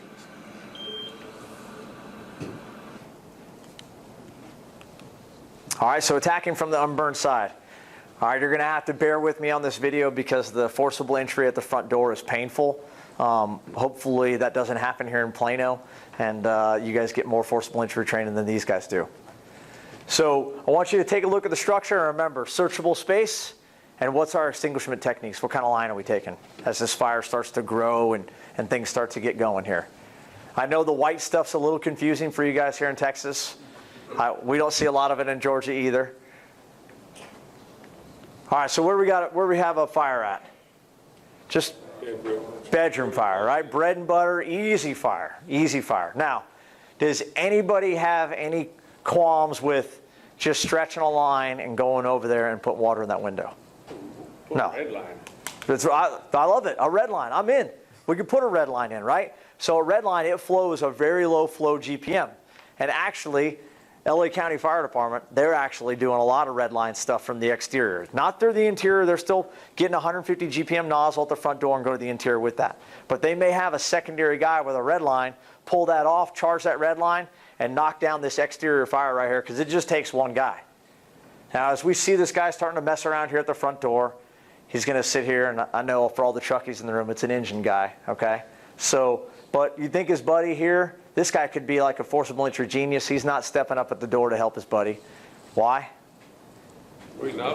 He's got the nozzle. That's right. He didn't want to give that up, right? Yeah, you can't give that up. That's like having the golden egg. I'm not giving that up.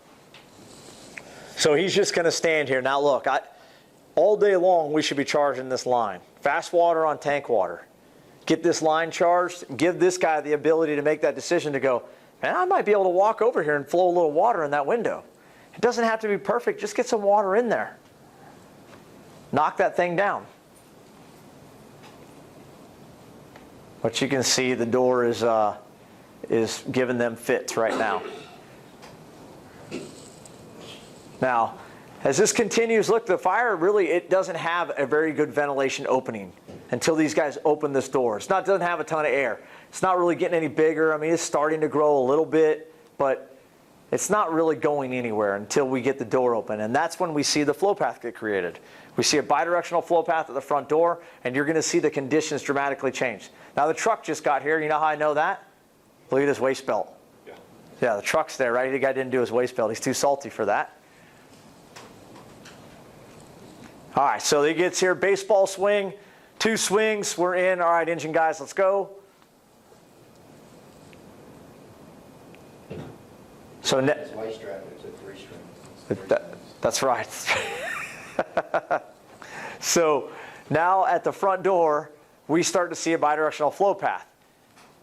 One guy's going to come up. They have an automatic door control device on this house, which is pretty sweet. But that guy's like, God, let's open that up. All right. So bidirectional flow path, got air going in, smoke coming out. Look at the fire, though, how it's gained in intensity. We usually don't get to see this because we're on the inside. And we're starting to see the conditions maybe get worse on the inside, but we're probably flowing water ahead of us, so we don't even notice that this is occurring. But these guys are currently operating in the flow path, and that's okay. We know that they have to do that. And they'll get in here, and they do a pretty good knock here in just a second. But I want you to notice that once they start to get a knockdown, we see this like blast of water come out of the window.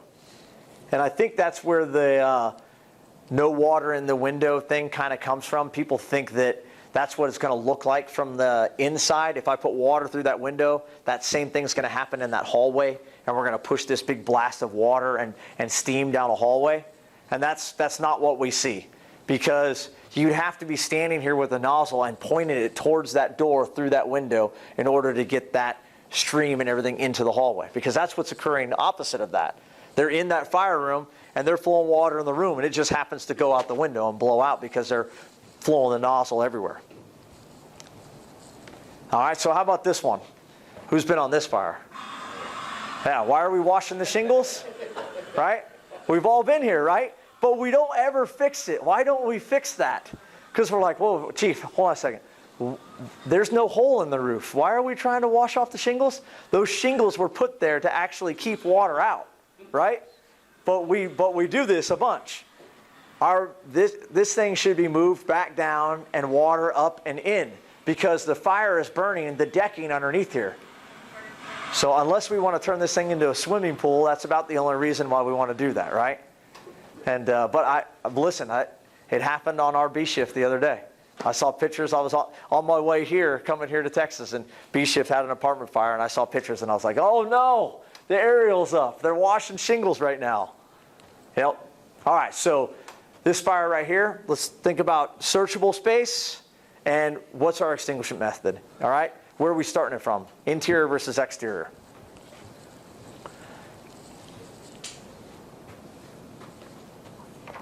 Lots of searchable space, right?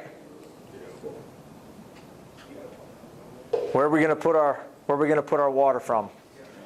Transitional, right? Or exterior. I mean, look, the citizen gets it. This guy's doing it with the green line, right?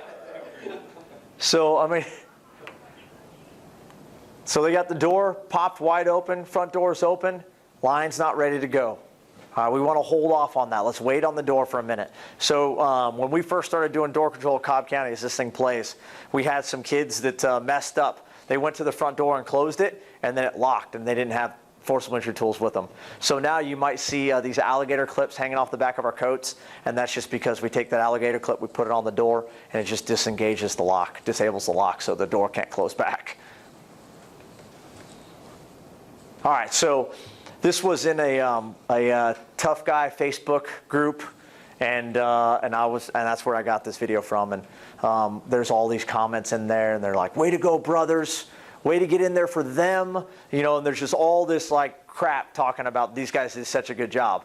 And so of course I had to comment and say, "Hey, did anybody think about putting water through that window?" And then you can imagine the onslaught of comments that came back to me. Oh yeah, I was the worst person ever, right? But when you sit here and look at this, you're like, man, we could have had this fire out a long time ago if we just put water through that window. But then, then comes oh, well, what about if I do that? There's a delay to the interior. And listen, the engine's right here, and they're actually pull a backup line. How about coordinating our fire attack streams? Let's just say there's a report of person trapped, and we're getting in there as fast as possible to get upstairs to rescue somebody. So we're taking that hose line with us. I'm in. We're protecting the stairs? Absolutely. If that's what the call and the play is right here, I'm in 100%.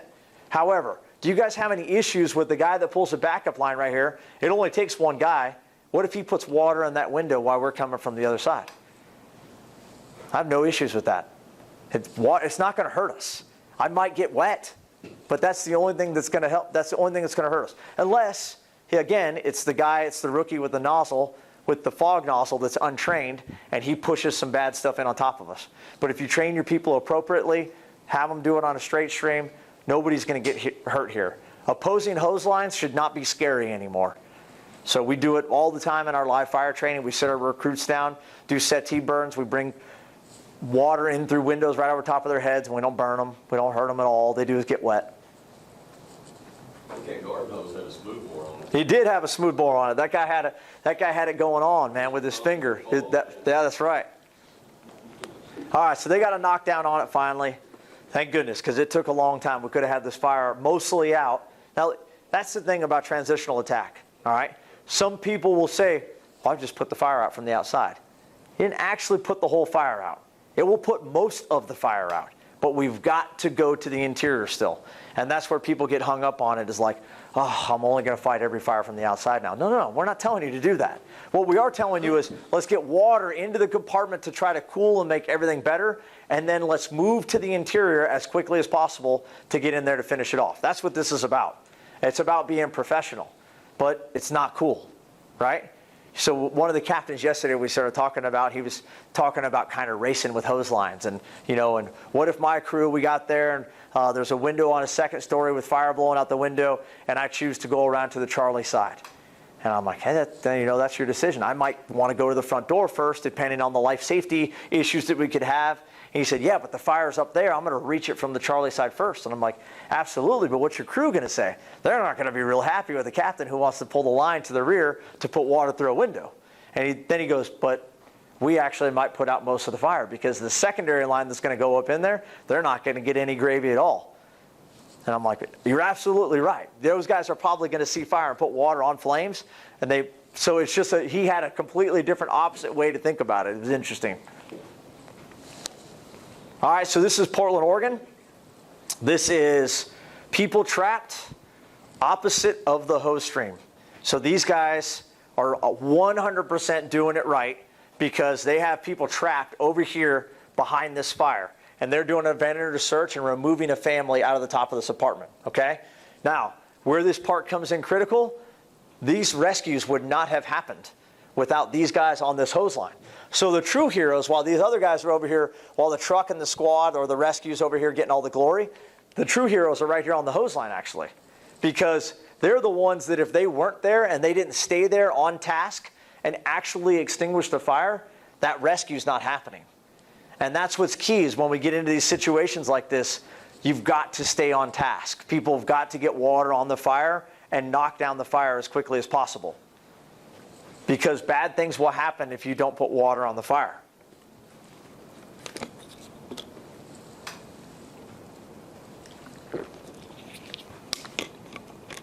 These guys do a good job. They made the stretch, water's coming, and they start knocking things down. And then you're going to see other guys running past them here to go assist with the civilian rescues. They focus on the rooms first into that actual apartment that was burning. They knock that down, and then they come back and they get all this exterior light show that goes out really, really quickly with doesn't need a lot of water at all.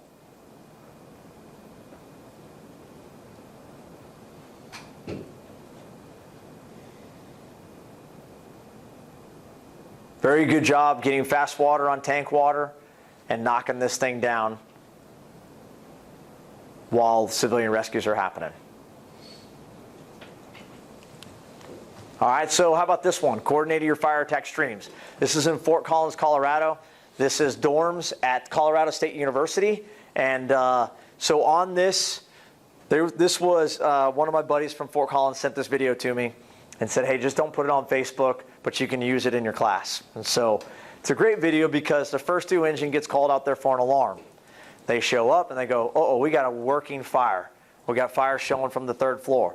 So they start a full alarm. So this is the second due engine that you're going to see right here. The second due engine's out here on the exterior. And that first due engine, think about the stretch to this 3rd floor, enclosed breezeway. Well, this is not a center hallway. This is not an easy stretch. This is building. That's a tough stretch up to that 3rd floor. So the first due engine is still getting their stretch, still getting up there by the time the second due engine gets there and stretches an exterior line. So let's watch what happens. It's all coordinated. They're talking to each other on the radio. Hey, where are you? Engine 1. Yeah, we hadn't made it up here yet. We're still making a stretch down the hallway. So these guys just flow water in from the outside. All right, let us know when you guys get to the door. And they just continue to flow water. And I think this is where that captain that I was telling you about from yesterday, where he's like, well, that's money right there. They just got all the gravy right there.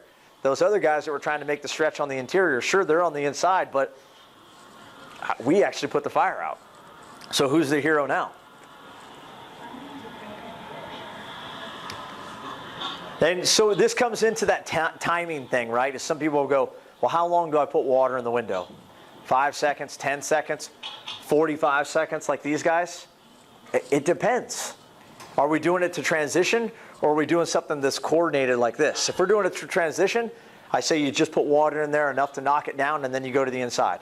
And we'll see another video here in just a second. I can show you from a fire we had a week and a half ago. It was 8 seconds of water. But it just depends on what knockdown looks like. That's all. So how much water does it actually take? This is a video with a 2.5 gallon water can.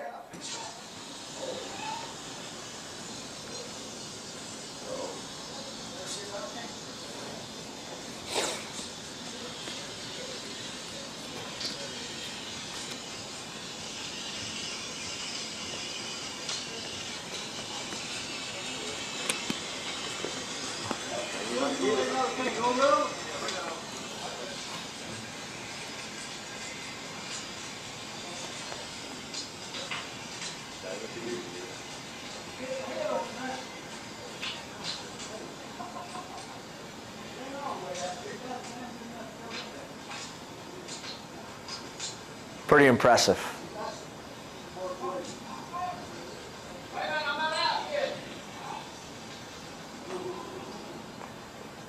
You ought to see what a tent. All right, so I showed this video to tell you a story. I was a brand new lieutenant at an engine and rescue station, and our rescues are like 4-door F-450s that have paramedics on them, and they run around and provide ALS coverage. So we don't transport. We have a private ambulance company that transports for us. And so they had run over on an ALS call over in the Engine 2's first in, and they get over there. Well, when I first got there as a lieutenant, I noticed that there's not a water can on the rescue. And I'm like, hey man, what the hell? Where's the water can? They're like, well, water cans aren't on rescues. And I was like, well, we'll just order one from supply. That's easy. So we order one from supply and get a water can on there. The paramedics are stoked. They have a water can now, and they got something to fight fire with at least. So sure enough, the day comes and they go over with Engine 2 on this ALS call, and Engine 2 cancels them. Hey, ambulance is on scene. You got Rescue 5. You can go back in service. So Rescue 5 catches a kitchen fire, and Engine 2's first in. They're like right by it, like right down the street, passing the road. Whoop, flip in there. Sure enough, they get there working kitchen fire. Well, they're first on scene. Engine 2 is trying to clear the EMS call. So later that night, these guys go around the back, take the water can, knock down the kitchen fire, and pretty much put the entire fire out. The officer from Engine 2 calls me that night. And man, he is cussing me out. He's wearing me out, telling me how I broke policy and done this and that, put unauthorized equipment on an ALS rescue, and he went on and on and on and on. And I finally figured out he was just pissed off that my paramedics had just put his fire out. And that's all that was. So I'm advocating, and so you can, when your chief watches this, Chief, I'm advocating for water cans at all of your guys' ambulances. All right, so if you don't have them already, because you could be riding back from the hospital and hey, it works. You just saw it. Simple fire attack with very little water works.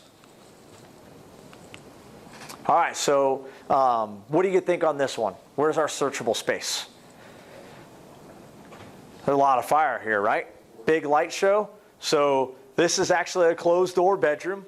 This apartment's on fire. We got a living room on fire. We got a kitchen on fire. And it has extended up here to this upper apartment into the exterior and starting to get up into the attic. All of this is searchable. Definitely through this breezeway. Let's get up in here and try to search. What line are we using? What do you guys think? Pretty big fire, right? You would think before this day, before I'm the one who will hold the nozzle in his hand right here, I thought that's a 2.5 fire. All day long, if I pull up on this tonight, I'm going to say, hey, pull a 2.5.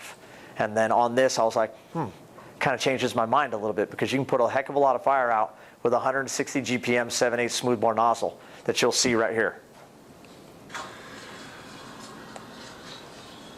So they had us, it was very scripted. They told me exactly the nozzle movements that they wanted done. So they had me sweep the eaves first, then go just straight through the kitchen window into the kitchen to try to get the cabinets not off the ceiling like you typically would. And then once I got to that window, stick the nozzle in the window, half bail, whip it around, shut it down, come out, and then do this other side where you'll see here, where I'll sweep again over here. Then I'll go in typical transitional attack, and then I hit the doorway or a lintel, which is the very top of a door. You'll see me do that here at the end. So now I'm pushing into the kitchen. I'll go to half bail right here. They have me flip it around here, move that. That didn't really seem to work very well, I can tell you. The half bail didn't do much in that kitchen. It was still really hot. Then I sweep again what's above here. I start to do a transitional attack off the ceiling in the actual fire compartment. And then until I hit the lintel, there's still a lot of fire. Then I hit the doorway, look what happens. Put out a lot of fire in, I think it's 43 seconds or something like that. So, what's that? Tank water. Tank water, all day long. Yep. I don't know the data on exactly, we're flowing 160 GPMs flow rate. I have no idea, 43 seconds, I guess you could do the math, but I wasn't flowing water the entire time. So if I had to guess, it's probably around 105, 110 gallons or something like that we just used. But absolutely tank water. And one of the reasons why they wanted to do this is, this is really to show those two-person engines that show up is, hey, let's pull a line and start knocking down fire as quickly as possible and getting things done ahead of time. All right, so here is how long should we flow water? I talked about this a second ago. I don't know. There isn't a time. Some of the UL studies that are out there, some people will say, well, they did it for 10 seconds. That was just the number that was chosen in order to create a constant variable. They just did it for 10 seconds because they wanted to do it for 10 seconds every single time in the lab so that it was constant and they could measure all of the experiments against each other. Doesn't mean that 10 seconds is the law. It just means that 10 seconds is what they were trying to use for that variable, the constant variable. So this was, hey, go until you see knockdown, is what they told us to do. The guy that's on the nozzle, he's a lieutenant with my department, he was really nervous about that. He's like, I'm not really sure what knockdown means and all these scientists and stuff. Man, will you just stand over here off to the side? So I was like the third guy in on the line. And so I stood over here off to the corner as he started to flow water. Now, this was a scenario we talked about at lunch, actually. in this scenario, I felt that the technical panel of the ones who are against exterior attack, I felt like they were kind of setting us up for failure here. Because if you look at where this fire is and the angle that you should be at, very difficult angle here. If you look, I was thinking that I have to probably stand further out in order to get water up through that window ahead of time. We've got a tree in the way, we've got a light post, and they want us to get water somehow through that decking. All right? Honestly, before this fire, I might have said, nah, we're not even going to do an exterior attack here. We can't reach that. It'll be inefficient. Let's just go up, do the interior attack, and make it. We're not going to waste our time there. Until this fire, I proved my own believing wrong. And so he was very nervous, again, about the knockdown, so he had me stand over here, and then I made the decision on when the knockdown was. This guy right here, this cameraman here, got a pretty good shot of me going like this. That's it. Let's go inside. Shut it down. We're going interior. And it's only 8 seconds. So 8 seconds of he sweeps the eave and then hits the lintel, again, which is the top of the door or the top of the window, and watch how much extinguishment we get.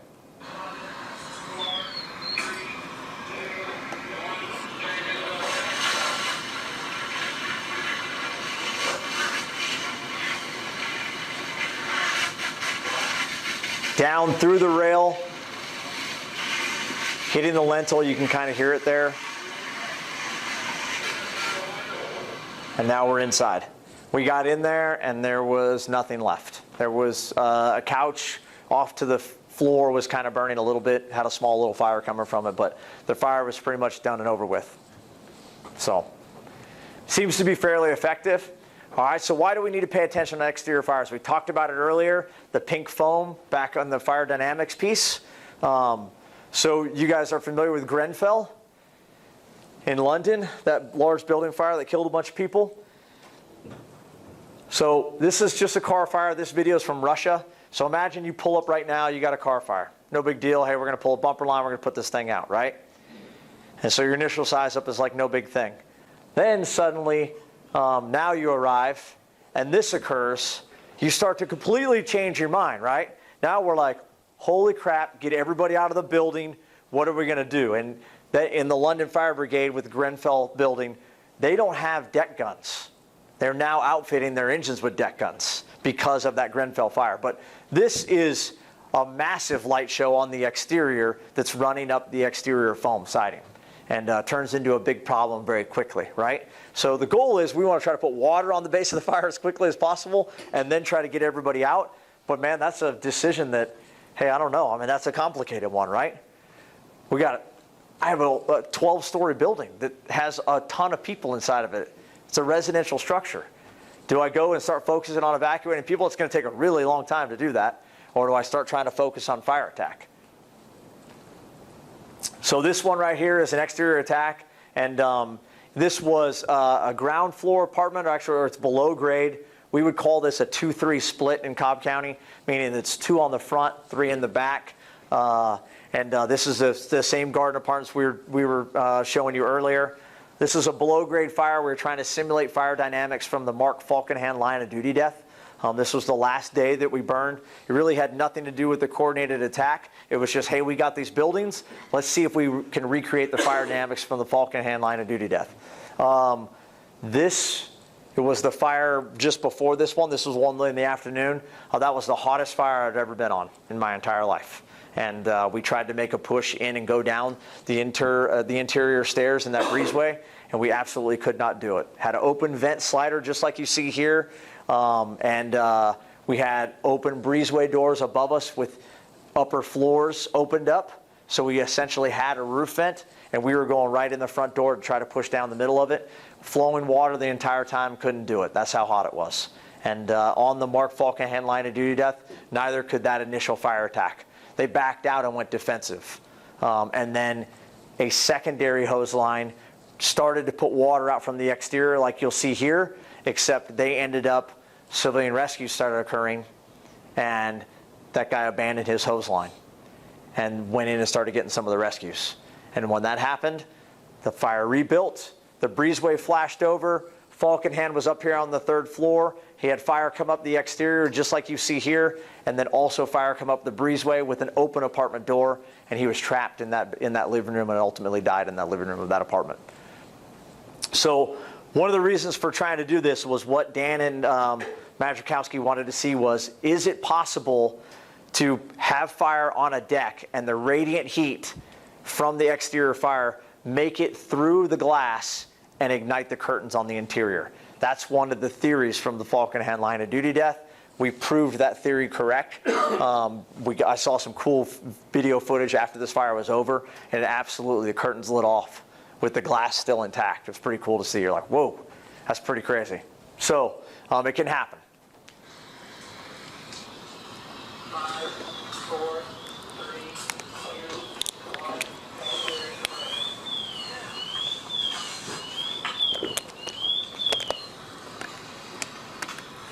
This right here, there was no script of where you should put the water. This is a kid, this is like his 3rd shift out of recruit school. Hadn't had a fire yet. And they just gave him the nozzle and they said, hey, you make the decision. Go ahead and start flowing water. His lieutenant was standing next to him, but so they didn't tell him a script on exactly where to put water. But you see the fire finally went out. Or it actually went out quickly. All right, so this is fast water on tank water. And these are fire training videos. If you don't know or haven't seen these, they pretty much stick a camera in front of your face and they go, okay, start talking. And so you got to come up with a scenario ahead of time, and you cut them a million times. And I hate watching them because I don't like watching myself on TV. Yeah, this is myself and Jason Gorbani from Los Angeles County Fire Department. And what we're talking about here is simultaneous hose lines. So the initial crew is going to come up, choose to go to the front door first, okay, for the life safety hazard. So the guy pulls it off. The officer does a walk around. Hey, fire's blowing out the C side. A secondary crew arrives. They pull, one guy pulls a line around the Charlie side. Line gets charged. Water goes through the window, gets knocked down. The officer comes back, meets up with his firefighter. They now go inside and they start to make the interior attack. Opposing hose stream, but it's simultaneous hose lines. Welcome to Fire Engineering Training Minutes. I'm Sean Gray from Cobb County, Georgia. Today I'm here with Captain Jason Gorbani from Los Angeles County Fire Department. We're here to talk about 2 hose lines being deployed rapidly on the fire. Fast water on tank water. This is not about exterior versus interior. This is about getting water onto the base of the fire as quickly as possible. Today we're going to show you a 2-story garden-style apartment house. Fire showing out of the 2nd floor of the BC corner. We're going to demonstrate how to rapidly deploy multiple hose lines in an effort to stop forward fire spread, get your line developed for interior attack, always in an effort to save victims and stop the fire. Weather today is 50 degrees, overcast, winds 20 miles an hour out of the east. First due has arrived on scene. We got a 3-sided look on their way in. The captain gets out to confirm what he saw coming out of the Bravo Charlie corner as he directs his firefighter to pull first line to the point of entry. After the captain has confirmed that he has fire coming out of the 2nd-story window, Bravo Charlie corner, he directs a 2nd firefighter to pull a 2nd line from the first due rig to attack that fire. That's that 2nd firefighter arriving. Being getting quick water on the fire, stopping forward spread. When that firefighter engages in transitional attack, he will put a straight stream through the window. What we want to see here is a reset of the fire. Straight stream, steep angle to the ceiling, making small droplets to remove heat, using the idea and the concept of water mapping to have water coat and cool that surface cooling, and also limiting the amount of movement on the nozzle so we're not putting too much air in there, just a nice solid stream up to the ceiling, slowing force spread of the fire. In the meantime, engine company is deploying their face pieces, forcible entry, and think about all the things we already know. They're going to be working in the flow path. They have to protect the stairwell, and they need to engage in door control. Both lines are charged. The transitional attack line has water to it, and the fireman is now flowing water into that, directly into that room of origin, or directly into that room involved with fire. Captain and firefighter off engine 1 are masked up. They have checked their pattern. They're ready to make entry. This is where the coordinated part of transitional attack comes into play. We have to be careful and watch for opposing streams. just as much as we have to be careful of moving too much air with our hose line. When the firefighter Bravo Charlie understands that the crew is inside making their push, he will break down his line, come and join the company at the point of entry, and engage in door control. Firefighter out in transitional attack has now heard through good comms that crews are inside on the second floor making a push, so he shuts his line down, leaves his line, and immediately comes to the front door to be door control. That's it. That's kind of what we're talking about with 2 lines and just trying to show the advantages of doing that.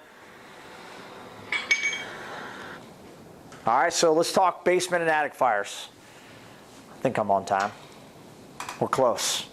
I'll tell you what, let's take a 10-minute break and we'll come back. Okay. They're out of here already. AV's left for the day. That's all the departments done. That's right. All right, so basement and attic fires. I know y'all don't have a ton of basements. I put it in here because I know there's a First Due Station 9. You guys 9, right? Has a few basements, but you don't have a ton of them. We got a lot in Cobb County. A lot of walkout or daylight basements, as we would call that. We would never go down the stairs because I would consider that a cellar and not a basement. If we can stretch a line around the rear and go and enter on the level that the fire is on, that's the way to go. And so we'll watch a video here to show some of that.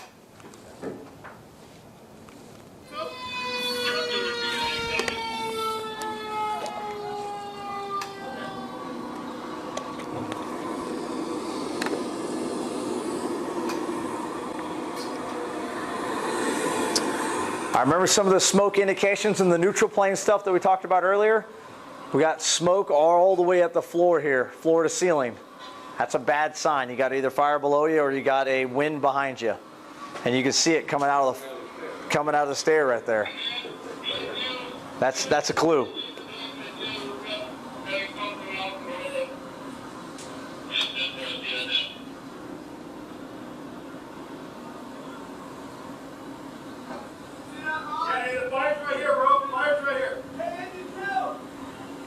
So they're over top of it. They missed it. And that's one of those things, 1 3/4 to the front door. But they quickly correct it. Pretty good fire ground hustle. It's one thing I like about Stockton. Seems like everybody's always moving on their fire grounds. They do a pretty good job.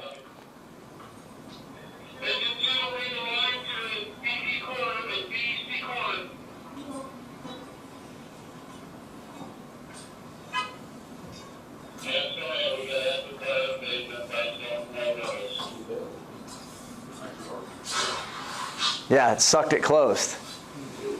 But they start to knock it down. They did a good job. I like that, they stopped right there, flowed some water from the entry point. And then really get the fire knocked down quickly. So, do you trust your TIC? One thing people misunderstand about TICs is they're not x-ray machines. And so one of the things about TICs is that they're only measuring the temperature that little guy is on right there, that little green dot. Whatever it's pointed to. So in this case, it's measuring the carpet. It's not measuring what's under the carpet or what's under the floor below the carpet. And you can see here that the temperatures are very low.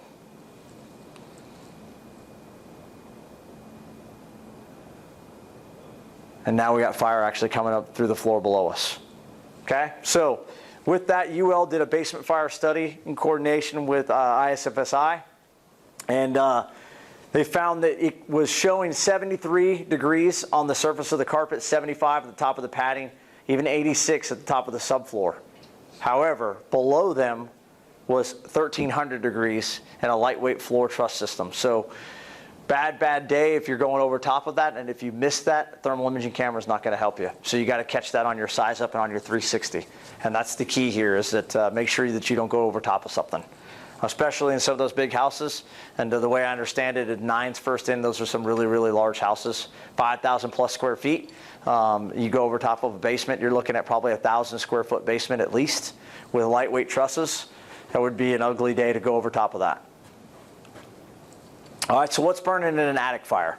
One of the things about attic fires is before I was part of the UL attic fire technical panel, I guess I didn't understand what was inside of there or what was actually burning inside of there, or never really thought about it, but it's the decking that's burning, right?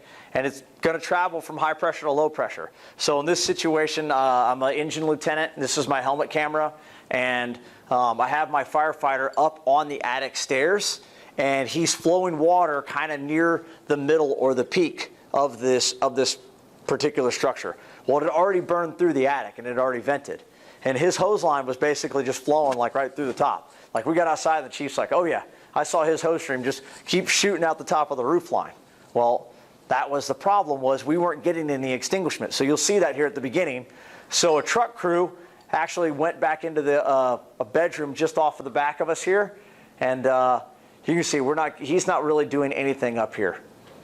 So a truck crew goes to the back and they say, hey, it looks like we got some ceiling pulled. Come take a look. And so they pull me into this room, and I'm like, oh yeah, look, you can see everything burning. Okay? I'm like, hey, bring the line right here. So I go get my guy, have him bring the line, and then we start to actually get some extinguishment going.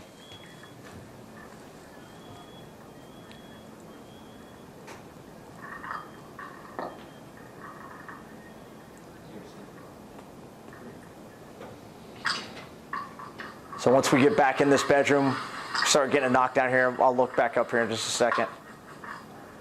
And now we start to see some extinguishment because we're getting water onto the burning decking and onto the burning materials. And that's the key in attic fires.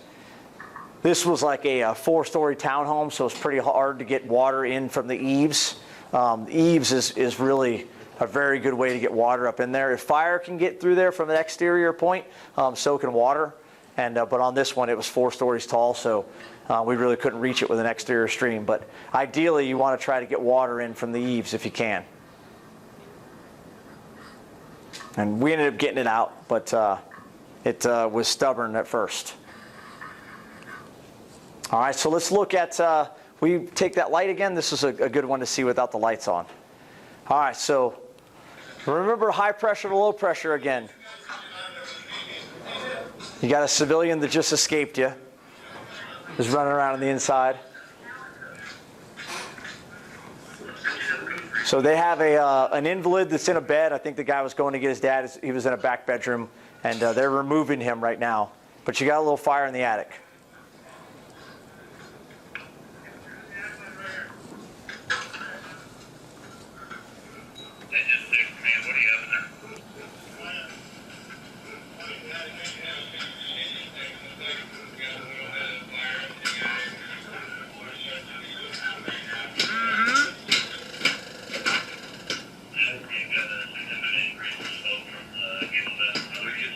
We just gave it some air. Oh man.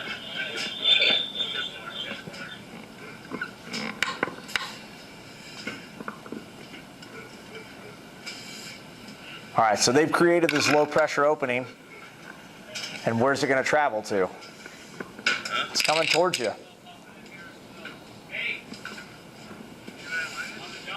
Hey, go out the front door, Dan.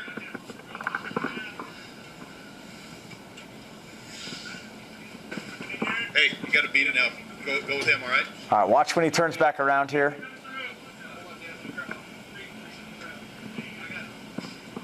Oh, there we go. Hey. That was nice. Huh? Where'd it go? You got a line coming? Hey, that was cool.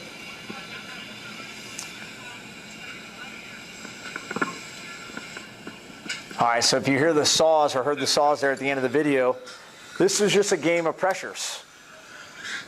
All right, so they end up giving us this video to use for the UL technical panel. If you take that online module of the Attic Fire, UL Attic Fire module, you'll see this video in there. We just took out the audio and cut out some of the stuff in the beginning without the guys using their masks, or with no masks being used, I should say, just to try to protect some of these guys in the video. But a game of pressures. So low pressure opening, they pulled, fire came down towards them, guys on the roof or up atop, they cut and pull a much bigger hole than the one that they pulled here. Size wins, right? Size matters. That pressure gets pulled, vents out top, and everything's good. All right, so how about this one? This is Houston, Texas, and this is another dark video. So this is pretty typical attic fire tactics, right? We're just going to go along and we're going to start to make a trench. But the important thing to notice here is that what's going to come out of this trench. So if you see smoke or something like this start to come out of here and you know you have active fire in the attic, get some water up in that attic to try to start cooling it off. Because that right there, when it takes a big deep breath like that, that's not a good thing. You're going to hear a couple of indicators here. The smoke alarms are going to start going off. This guy, fortunately, has got his mask on, but pretty sure the guy with the helmet camera does not.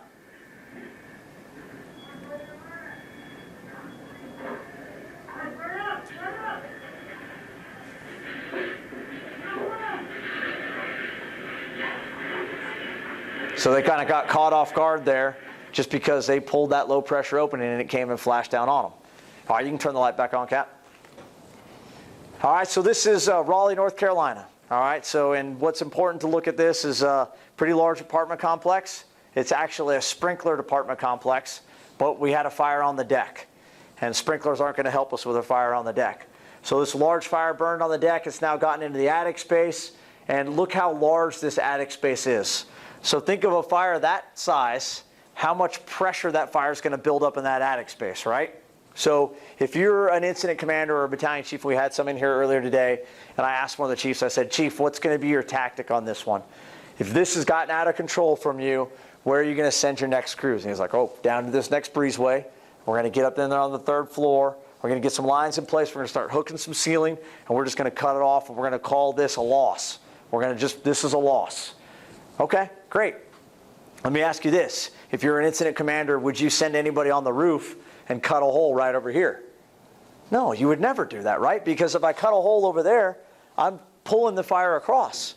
But yet we're willing to send all of our crews underneath and do the exact same thing underneath and pull all the ceiling down, and you bring everything right towards you. So in this exact situation, that's exactly what happened.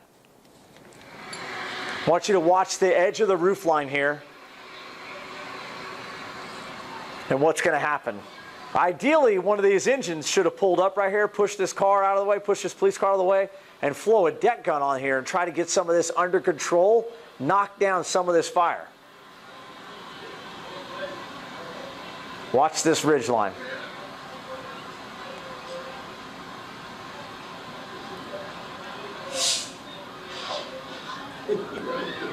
All right, so now it's going to swap over to the A side. Fortunately, none of these firefighters were injured. One guy had a little bit of hearing loss from the pressure wave. What do you think happened? I think there was a fire. Oh, really? I mean, look at this awesome. It's a bad day, right? So let's try to avoid that. Let's try to get water on the fire onto that back deck area to reduce some of that pressure, and then pull the ceiling and try to cut it off in the attic. I agree with the tactic of trying to cut it off, but you got to be smart on when that does, because it's physics. It moves from high pressure to low pressure. So this is a fire we had in Cobb County, exterior fire. I was the second due engine on this fire, the officer on the second due engine, and we pulled up, and the first due crew pulled a 2.5 to the rear. You can see the fire that we have. It's all on the exterior here, running up the back deck. But you can see that we got some pressure building in the attic space, okay? So by knowing that if fire and smoke can get into the attic, so can water, I'm already thinking EVE attack, just from being on the UL technical panel. And I really wanted to try it on a fire and hadn't had an opportunity to do so. So we get assigned search and evacuation to search and evacuate all these back apartments. We come up over here and we start getting into these apartments. And on the 3rd floor, or actually let me show you the A side. This is what it looks like from the A side. My battalion chief took this picture. You can see it's vented through the roof now when he takes this photo. We haven't got any water on it yet. That line's not charged. And he's thinking that we're probably going to lose it like over here. We're going to lose multiple units, 10 plus units is what we would lose, just because it had gotten so far ahead of us. So on the 3rd floor, we pulled a little ceiling while we were up there evacuating the structure, and just to see what was going on in the attic, and you can see what's going on. All right, it's burning big time in the attic above us. So right after this, I call out to command and say, hey, we got evacuations complete. And he said, okay, I want you guys to be fire attack 2. I need you to pull a secondary line. So we did. We pulled the line right here to this breezeway, and we started flowing up here and here into the eaves. And I actually went back and talked to the guys that were on the 2.5 and had them do everything from the back as well. And so we cut it off and stopped it right here in this breezeway. Top 2 apartments were burned and 1 apartment in the back. We only lost 3 units versus losing it all the way over to here. And this is an old apartment built in the 80s. We had all kinds of holes right here in the firewall, huge AC ducts going through it, all kinds of craziness. And we didn't allow any fire to get into there. And it's really just because we were able to get the water up underneath there. It was amazing that, that the Eve attack worked this well. I was pretty excited about it. It was cool. So most people will see this picture and go, holy cow, how many people did you guys have on scene? It was in the middle of the summer, and my battalion chief's big on calling a second alarm and that kind of stuff. So most of the guys actually didn't do any work. They just showed up out there and were talking to their buddies that they hadn't seen since recruit school and stuff. So, all right, so let's talk search. Now, some of the search stuff that you're going to see may be something that you may not have ever seen, or maybe you're watching Fire Engineering Training Minutes videos and you've seen some of the stuff that Kevin Lewis has put out there. So with our search techniques, it's all based off of having a plan. And the reason why we started this was because about 10 years ago now, I was involved, actually both guys in these photos, they were the 2 firefighters that were with me on a townhome fire, and we came across a civilian in a stairwell. And it's the first civilian that I've ever pulled out of a structure that was unconscious. So we had a civilian rescue, we come across this guy in the stairwell, and when I say that it surprised us, it surprised us. I wasn't prepared. I wasn't thinking we were going to find somebody in there. There was no reports of anybody trapped. It was 2 in the morning. His son was actually outside and said, hey, my house is on fire. We can see that it's on fire. So we go inside, we're searching, engines doing their thing, and we get into the stairwell and find this guy in the stairwell. Okay? So now, because we don't have a plan and we haven't really talked about it as a crew, we basically go to grabbing the guy. All of us are trying to grab him at a small townhome stairwell. That didn't work out so well. So we rolled the guy down about 6 steps off of the landing like a bowling ball. He hits the bottom of the stairs. And then we go into how most of us actually pick up people on a cardiac arrest in a bathroom. How's that work? When we go to pick them up, we get behind them, we try to get up underneath their armpits. How many times has that worked out for you in a good, positive manner? Everybody's like, no, it sucks, right? It's completely terrible. I can tell you the same thing goes for when you're wearing an SCBA and on a structure fire and you're trying to drag out a victim. The exact same thing happens. So this guy that's right here on his knees here, he tried to reach down and get behind the guy, and the guy just flailed right out from underneath him. And then I thought I could do better, so I would get behind the guy and do the exact same thing.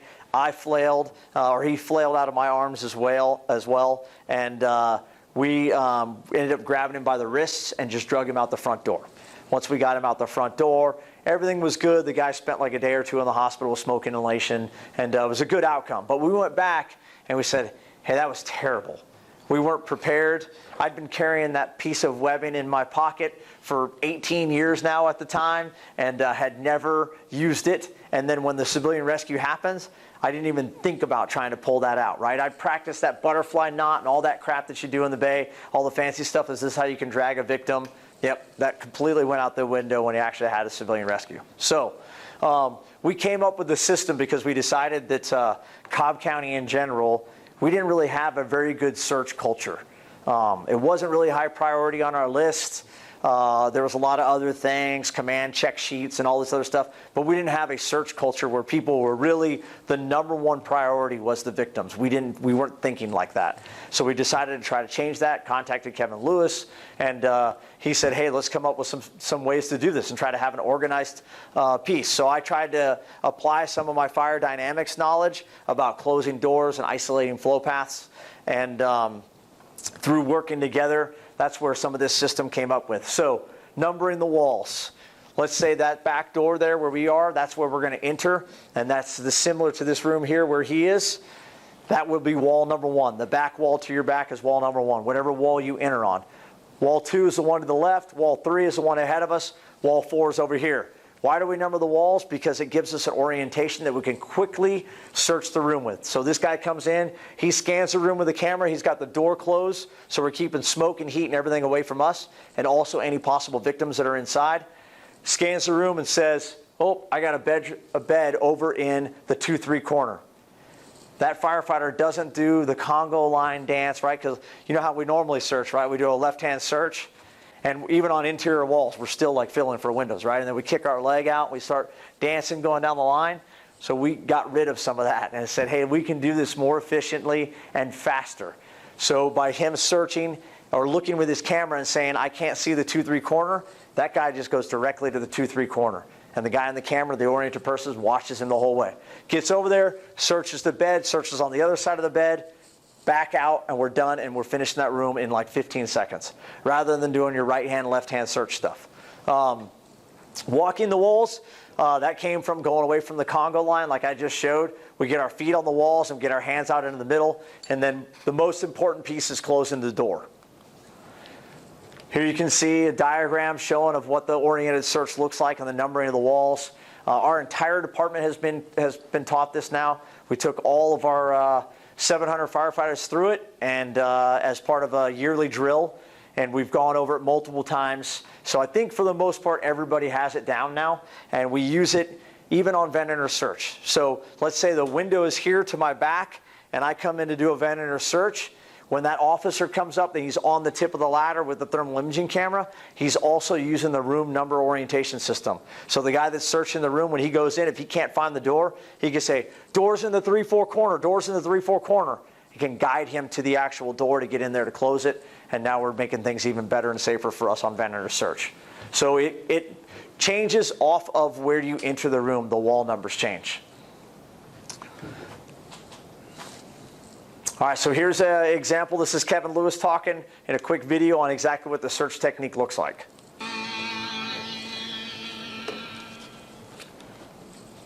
Welcome to Fire Engineering's Training Minutes. I'm Captain Kevin Lewis from Cobb County Fire. Today we're going to talk about practicing our interior search technique, specifically relating to a smaller, probably ordinary sized bedroom. We'd understand that our exterior search size up would hopefully identify some windows here that we're looking at, and our search team would know that prior to entering this, so they would be able to spend some more time with their hands on the ground as opposed to searching for windows, which is many of the ways that many of us were taught. Okay, so for right now, Firefighter Baines is in the hallway. He's going to come into the room. He's got his tool. He's going to position his tool in a location that's going to easiest be identifiable to him as to when he gets back to that spot, he'll know exactly where that is, and he's got a way to do that. He gets below the smoke layer. He's looking in the visible areas beneath the smoke. He's trying to get a good layout here of the room. He's identified a target here which looks like a closet, and he knows he can't see in there, so he's going to make that a point as he makes his way around that in that direction to dig into that room and search it. So he's going to come on in. He's going to control the doorway behind him. If he was searching with a partner, the partner could go the opposite direction. If he had an oriented person searching with him also, that person would be on the tick. He makes a move to the bed, searches the entire bed, then finds his closet. He digs in there, does a good search on that, maintains his foot-oriented wall, and is able to clear the room in very short order and move on to the next room down the hallway in order to complete the search. We've slowed this down for instructional purposes. Now let's take a look at it in real time.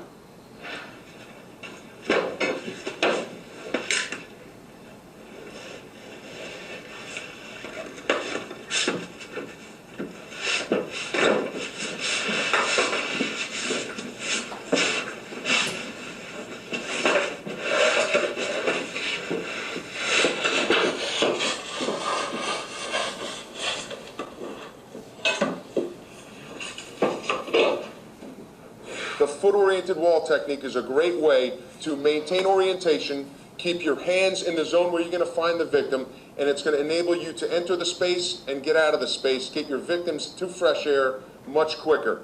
Thank you for watching Fire Engineering Training Minutes. I'm Captain Kevin Lewis. All right, so found a victim, now what? So these videos right here, we're probably going to have to turn off the lights again for this one. So these are only in this PowerPoint. We don't share them on social media or anything like that. These are actual civilians, and this is a recording from our thermal imaging cameras from some civilian rescues that we've had. I try to show these because it shows the differences in the temperatures of what you're finding. So this victim is actually in the fire room. Search crews were looking for her. Fire attack was in there knocking down the fire, and then it was reported to the fire attack crews, hey, be advised, we think that she might be in the fire room. We're getting reports that she could be in the fire room. So then fire attack started looking for her, and they ended up finding her. So go ahead, Cap, turn that off. She's actually here in this still photo. This is her right here. This is her head. Here's an arm. She's got like a tube top on. You can see her shorts. Here's a leg. And her belly appears to be somewhat distended and bloated. And it's because she's the same color as the rest of the room because her skin was heated up. She had actually cooked in there in that fire room. But we're going to show you just what it looks like. You can see fire attack just searching around, looking for hot spots. They'd already knocked some stuff down. And then they'll come over the radio and report to them, hey, we think she might be in that fire room. And if you watch real closely, you'll see like water come out of the nozzle and actually fall and drip on top of her. And these guys are standing right next to her and they don't even know. They have no idea that she's laying there right next to them.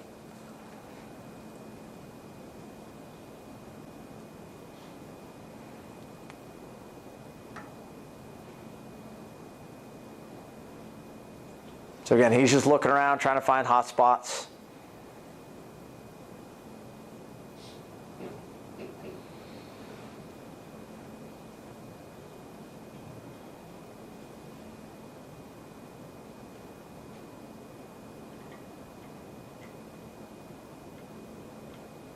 You know, so you can see him really looking at the seams that are kind of lit up.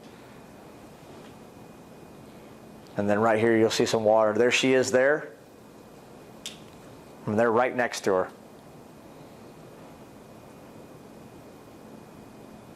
Water just fell on top of her. And then he sees her now and then tries to go over and confirm.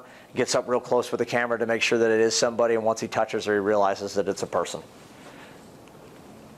All right, so let's talk predator search. You can turn it back on. Thanks, Cap. So VES or VEIS. I'm not here to argue the letters. It's like one of those things that I'm like, come on, seriously? That's the argument? But VEIS is what's in the books now, so that's the one we typically use.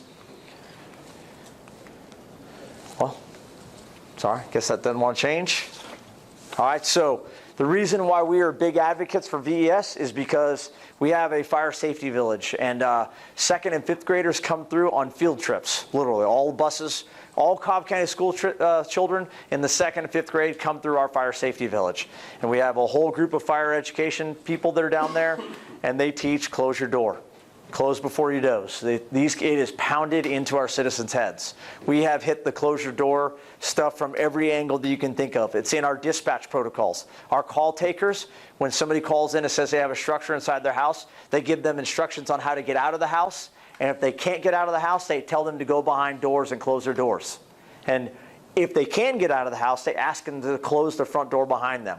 We just had a couple of civilian rescues during the fire attack burns or the burns, coordinated attack burns that were going on. So I guess it's been about 2 weeks ago now. And dispatcher did an awesome job. 20-something-year-old girl calls and says, hey, I smell smoke. And she's choking. She's in the bedroom talking. And the girl immediately says, okay, get behind a closed door. If you're coughing, do you think you can make it out? No, I think the fire's in the kitchen. I can't make it out. Okay, well, fire department's on their way. They're coming to get you. She talks to this girl the whole time. Is anybody else in the house? Yes, my little brother's asleep in the bedroom next door. Does he sleep with his bedroom door closed? Yes, his door's closed. Okay, well, if your brother, I think I hear my brother crying. Yell to him through the wall and tell him to stay behind the closed door. I mean, this girl was all over this dispatcher. So she's talking to this girl the whole time. They stay behind the closed door. You know, fire department's en route, and this kitchen fire has started. She says, my dad's in the house too, but I'm not sure where he is. Well, Dad had a little bit too much to drink, gone into his man cave in the garage, and actually had started cooking something. Kitchen fire started, and he was actually passed out in the garage. So kids are trapped upstairs in the bedrooms, and this girl on the phone, the dispatcher on the phone, literally asks all the questions. And the MDC traffic that's lit up on there says, where's your bedroom? Does it face the front yard or the backyard? It faces the front yard, faces the street. What window are you from the front door? How many windows over from the front door over you? I'm the first window over from the front door. So like guided everybody to the exact window that they were, to the point where the ambulance crew was the first on the scene. There was an ambulance crew, and they pulled up. They went and they knocked on the window. And the girl's on the phone, and she's like, coughing and everything else. She's like, I think somebody's knocking at my window. Well, the ambulance crew doesn't have any firefighting tools or anything, so they went and knocked on the window. And she's like, I think that's the ambulance crew. There's going to be firefighters there any second. They're coming to get you. So the firefighters went up, took the windows, fire tech went in, knocked down the fire. Those guys took the windows, brought both kids out, doing Venator search. They climbed down the ladders on their own, and very successful civilian rescue, but really successful because of our dispatchers and the way that they handled the situation. So we use Venator search a lot, and we do that because we've had to adjust our tactics because of our close the door message, because we're trying to get people behind closed doors. So if you're a department that doesn't do Venator search, I would say that as we move in the future, you're one that probably should, because that's where your victims are going to be. So, but you got to know the risk when you're between the fire and where it wants to go without water or a door to close. I feel like we're pretty smart. We educate our people with fire dynamics and fire behavior, trying to recognize the windows ahead of time. As you'll see here, Cap, you want to get the lights on this one? This is in Indianapolis. And we talk about not breaking. This is something we don't do. We don't break the windows ahead of time with our ladders. We put the ladders below the window, go up the ladder, strike it with a tool, and then get in as quickly as possible because we're on air. You'll see here there's a delay.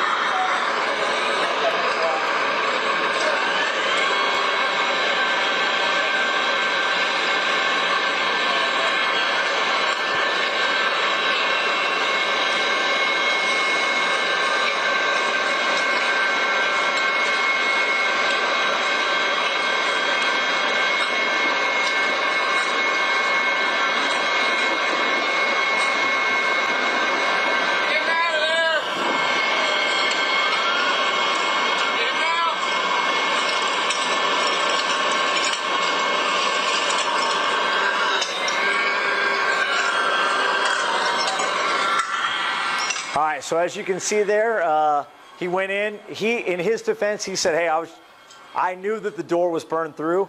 I thought I had enough time to go up there and search the bed because we had reports of a victim, and just on the other side of the bed and get right back out. And you can see that he didn't have enough time. The video repeats itself here.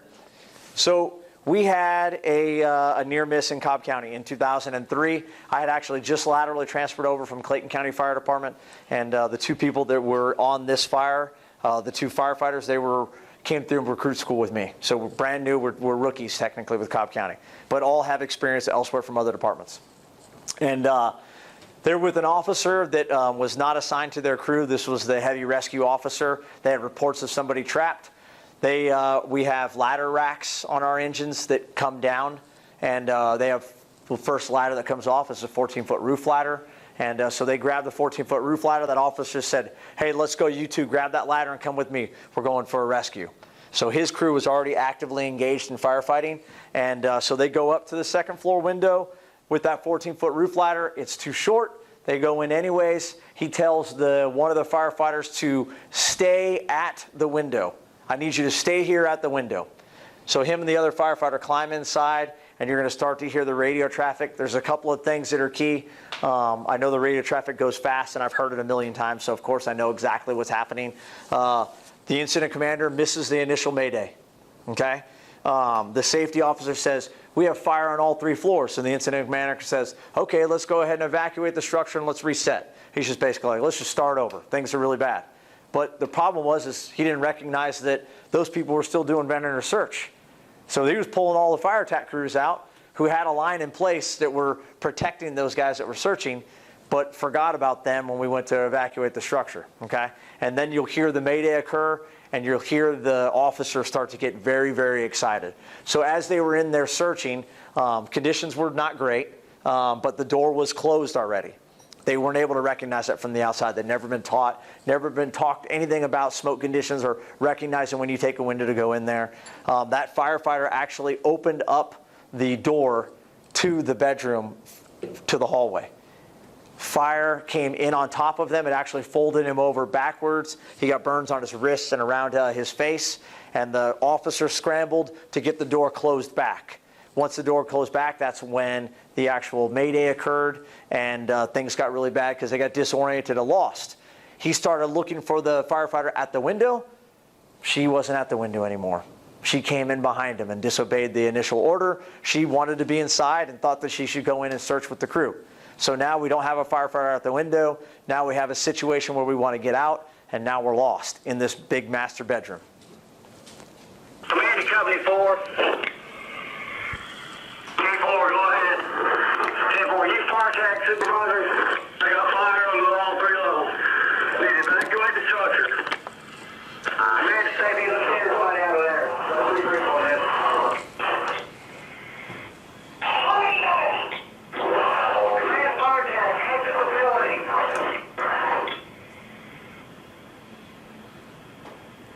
You get out of the building. Way your ladder, get it.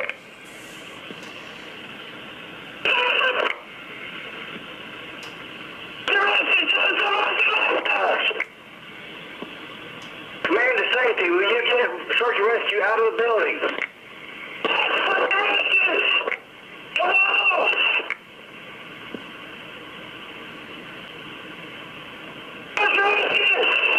Search and rescue.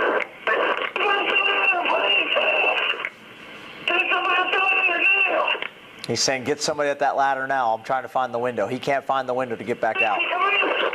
Command to search and rescue.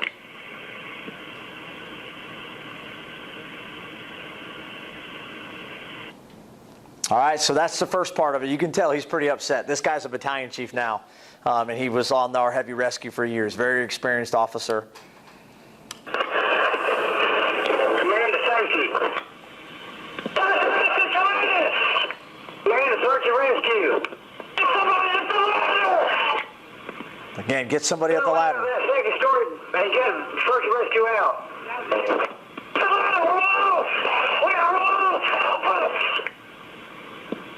Help us. 10-4 command, we got a ladder going up the second story window now. We got one at the window. 10-4, let's get them out of there. Get everybody half to that window. One down, I need some EMS up here now. Got 2 out, need EMS now. Command to safety. This is safety, go ahead. 10-4, get everybody out of the building. Let's do a quick accountability. 10 forward. Safety, 10-4, let's do a PAR report in 1 minute. All right, so after this incident, our... Second floor. Second floor. We got 2 assholes. We're trying to make some history up there. So we have firefighters on the second floor or pedestrians on the second floor?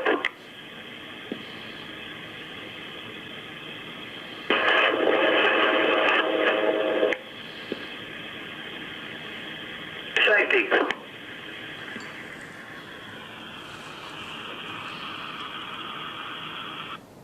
All right, so in the end, that second firefighter had come in and caused the confusion, and that's where they got lost. When they're actually on the wall next to the window trying to find the window, and looked across the master bedroom, and it was mirrored closets. Saw the window in the mirror, crawled all the way over to the mirror, then got over there and was like, oh, this isn't the window. Uh-oh. And that's where he even got more excited. Was like, I need somebody at the window now. We are lost. Help us. Get somebody at the window. So with that 14-foot ladder being 2 feet below, we don't ever think I can climb in there, no problem. The problem is coming back out. You can't come back out with a ladder 2 feet below you, especially when you're in an emergency. So they came out. They did kind of somewhat jump out of the window as other guys were getting ladders up there. I mean, it was the way it's been described to me is ladders were coming into the window, and those dudes were literally grabbing that ladder and coming out Superman head first down those ladders. And they were just kind of catching them as they came flying out. So they got some burns, like I said, around their wrists and around their face. And after this incident, our fire chief said, that's it. No more vent search. We don't do that anymore. It's too dangerous. So the fire chief at the time, they're no longer the fire chief. They retired a year later. And after they retired, we went back to the drawing table and said, hey, probably not a never tactic. We should reevaluate this and look at this. So we went and just overhauled everything, and that's where all the search stuff started coming in.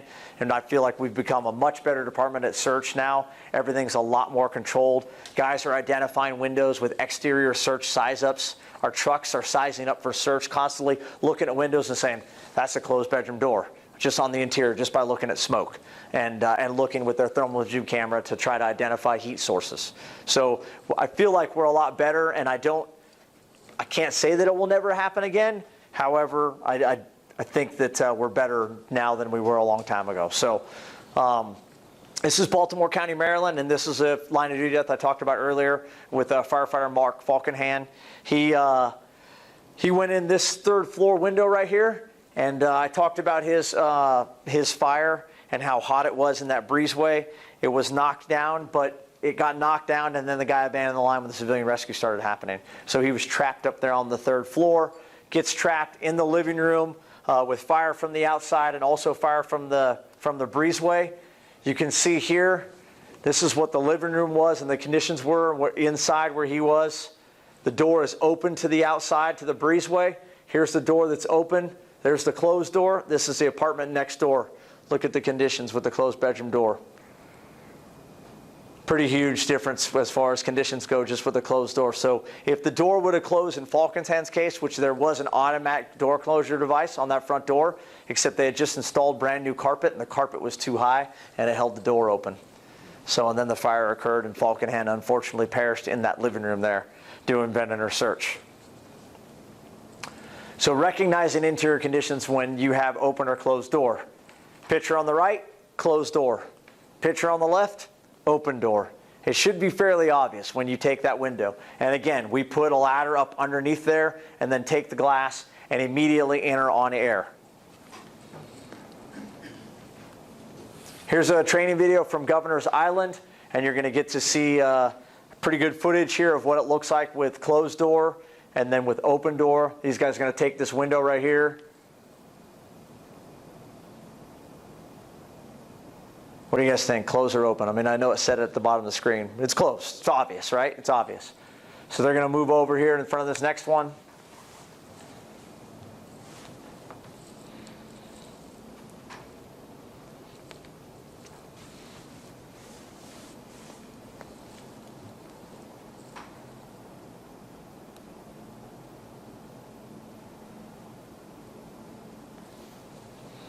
And now you'll see a view of what it looks like here.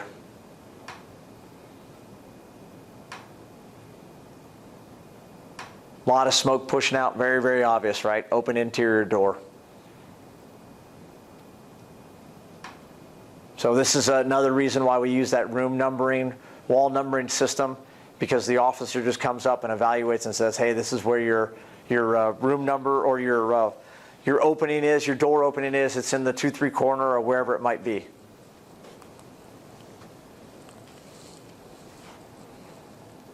All right, so let's talk about sweep and sound. Rather than just coming in and sounding the floor, we sweep.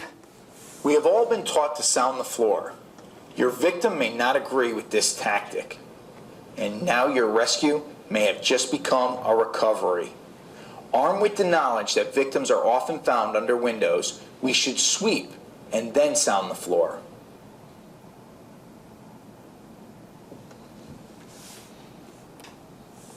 All right, so this is one of our other little tricks. Talking about the corner tricks, I always think of my master bedroom at home when I'm thinking about this. And if I was to go in my master bedroom above the garage and do a vent search into the master bedroom window, if I went right, I'm going towards the outside. The door is over towards the left. I need to go left. So if you're trying to guess and say, do I go right or left? go to the inside because typically your doors are going to be in the core of our residential structures where we're going to do vent enter search. This is a 1-floor vent enter search. You can see here these guys are looking inside. I play this video because it's got some good fire dynamics with the smoke that's coming out. It kind of gives you a little bit of a false sense of that door might be open. That interior door is closed. They had reports of an elderly victim inside. They looked in with the thermal imaging camera, saw a bed in an area that they could not see on the other side of, and decided, hey, we need to go in there and look on the other side of that bed to see if that person's possibly there. So they take a good look with the camera and then make the decision, okay, let's do this.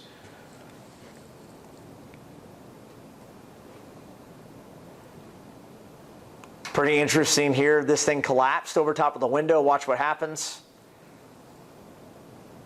Takes the air away, reduces the temperatures, just kind of by accident.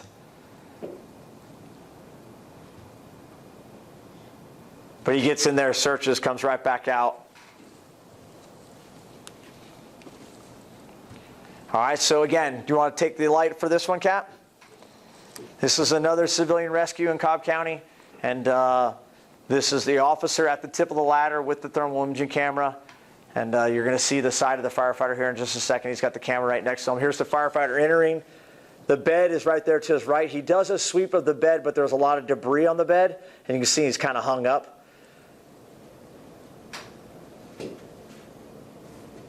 It was reported that a child was trapped in this bedroom.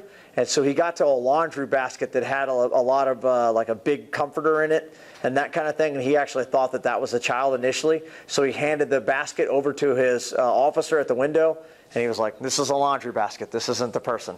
So then they continue to search. So that's where you see the laundry basket right there. You'll see the firefighter go over. The door is closed. They've already identified the door was closed ahead of time. You see some heat. You can see him over by the door. He's searching the rest of the room now. He comes back to the bed again, and this is where he finds the child. But the child was actually a 14-year-old that was over 200 pounds. And so this is her leg right here, laying in the bed. He realizes, like, okay, there's somebody right here.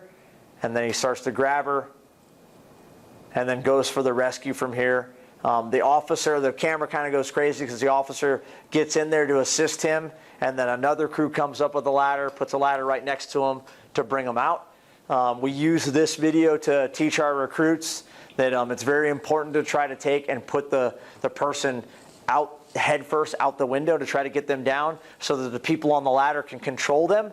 Because in this situation, these guys got excited and they basically brought the person out breech. So they picked her up and put her butt out the window. And when she came out and they pushed her out the window, they basically flopped backwards. Luckily, the guy on the ladder is one of the guys that does the search instruction. He's pretty solid. And he was able to take and pin her into the ladder and bring her down. All right, Cap. So again, the pillars, the decision-making process. Take the victim away from the problem or take the problem away from the victim. In this situation, they had heavy fire. That last video that you just saw, heavy fire and fire attack was involved. And they were doing the vent enter search around the other side because the little brother had said, my sister's right there in that window. This is VIS from the inside. And this is actually a tactical consideration that came out of the cancer and cardiac study. And you're like, why the hell does the cancer and cardiac study matter for strategy and tactics? Why is he telling me this? So we had some Cobb County people go up to Illinois Fire Service Institute and become lab rats for the cancer and cardiac study. Wired for sound, 12 leads, swabbing our skin, looking what we're exposed at. And they actually went through live fire scenarios. So there was like 30-something scenarios that they went through. And when the Cobb crew went through and got to the interior, there was a fire track crew going through. The officer felt an interior door, a bedroom door that was closed in the hallway as they were pushing down the hallway. And he called out to the search crew, said, hey, closed bedroom door. Two guys from Cobb are right behind him. They go in, close the door. When they get in there, there's a victim that's actually laying on a bed in there, right? And so the victim is just a dummy, a plastic dummy, but it's wired for sound, got gas monitors on it, temperature probes on it, GoPro cameras and all that kind of stuff. So the Cobb guys are like, oh, well, there's a window right there. We'll keep that door closed and we'll just take and just dump this dummy out the window. So they went and dumped the dummy out the window and then come out and they were like, You guys knew the dummy was in there, right? You planned that ahead of time. They're like, no, what are you talking about? We never planned that ahead of time. You guys are the only crew out of the other 30-something people that have come through this scenario to do that. Everybody else left the door open and exposed that victim to temperatures and smoke, and they pulled him off of the bed and drug him out the front door and did everything like we could. All the other crews did that except for you guys. And we're like, hey, that's what we've talked about and practiced. You know, that's just what we do in Cobb County. So it ended up being a VEIS from the inside and isolating doors and closing doors. It became a good thing. I think in the upcoming search and size-up study, you're going to see that become a big part of that. They're really going to focus on victims behind closed doors and victims behind open doors and how we perform our search tactics and how we remove victims. This is also a video that I had to talk really fast. They said, hey, let's see if we can do it in less than a minute because we're trying to do this other thing. So you'll see me talking super fast. Welcome to Fire Engineering Training Minutes. I'm Captain Sean Gray with Cobb County Fire Department. Today we're going to talk about VES from the inside. We want to make sure that we want to isolate our victims when we come into a bedroom door. If you come across a closed bedroom door and find a victim inside, you don't want to take them back out into the dirty area where there's smoke and possible temperatures that could burn them. We want to try to keep the door closed and possibly take them out of a window. Wake up! Wake up!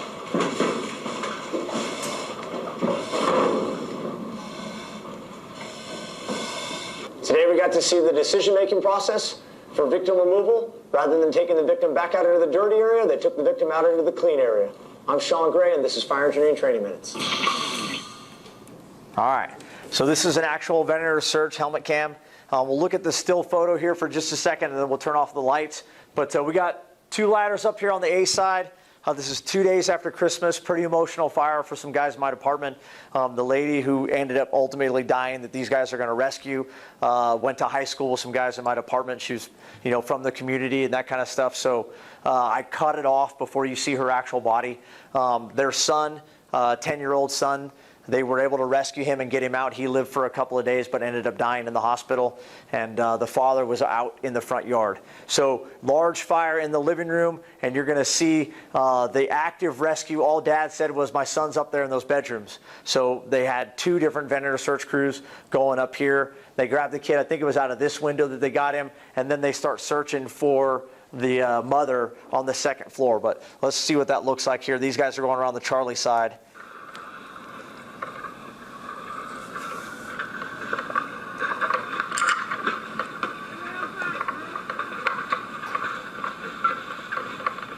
So you can see that their egress is cut off. If these people are inside, they're trapped because look at this fire that's in their living room. All right, we're going in that window right there.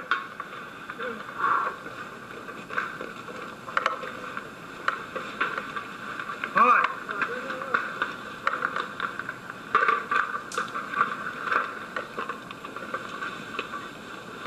All right, slide it on the street. That's all right. Yeah. So not an easy ladder throw. They got a big tree/bush thing in their way. I love the captain here. He's very encouraging. You'll hear him. He's like, let's go, get in there. Go close that door. Don't you go outside of that door. And he's just all over his people. He's talking to them the whole time. It's great. All right. Let's go out.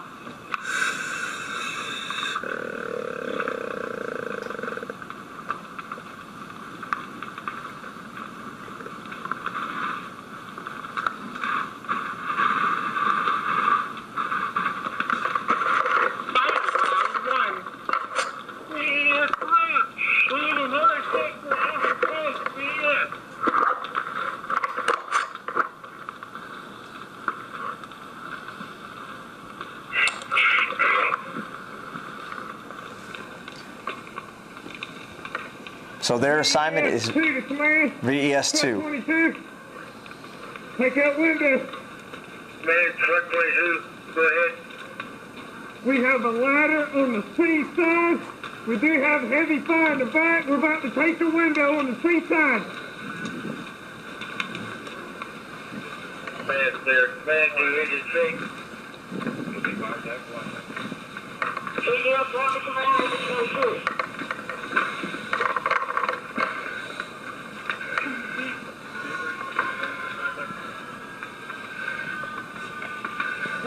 You got them coming, go.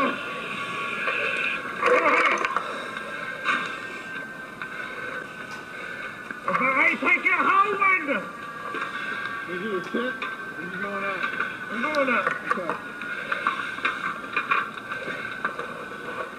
Take it out. Take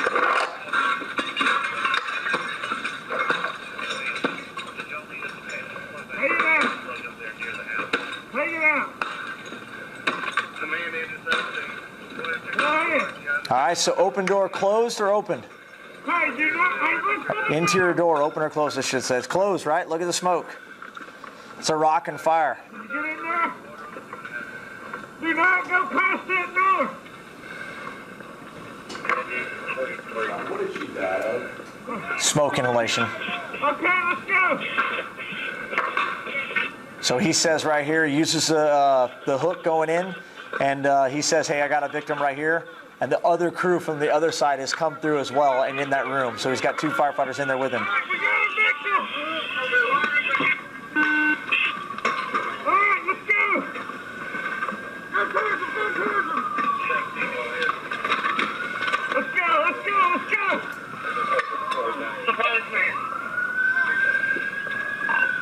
Let's go. Bring it out, bring it out. Ready? So once they get her down, since you asked Cap, once they get her down the ladder, she is not breathing, and they immediately start CPR on her at the bottom of the ladder and try to do life-saving efforts. They call for an ambulance, and they're like, hey, we need paramedics to the backside right now, to the Charlie side. We got a victim.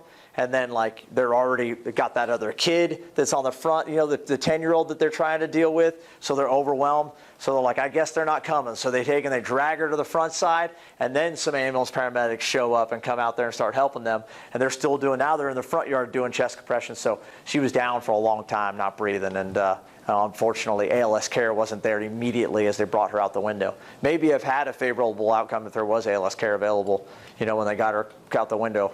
Maybe. But these guys are just in SCBAs with and doing, you know, chest compressions on her as they bring her down.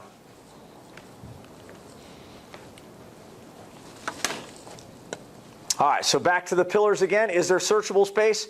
And where do we start our extinguishment? On that last one you guys saw, there's searchable space.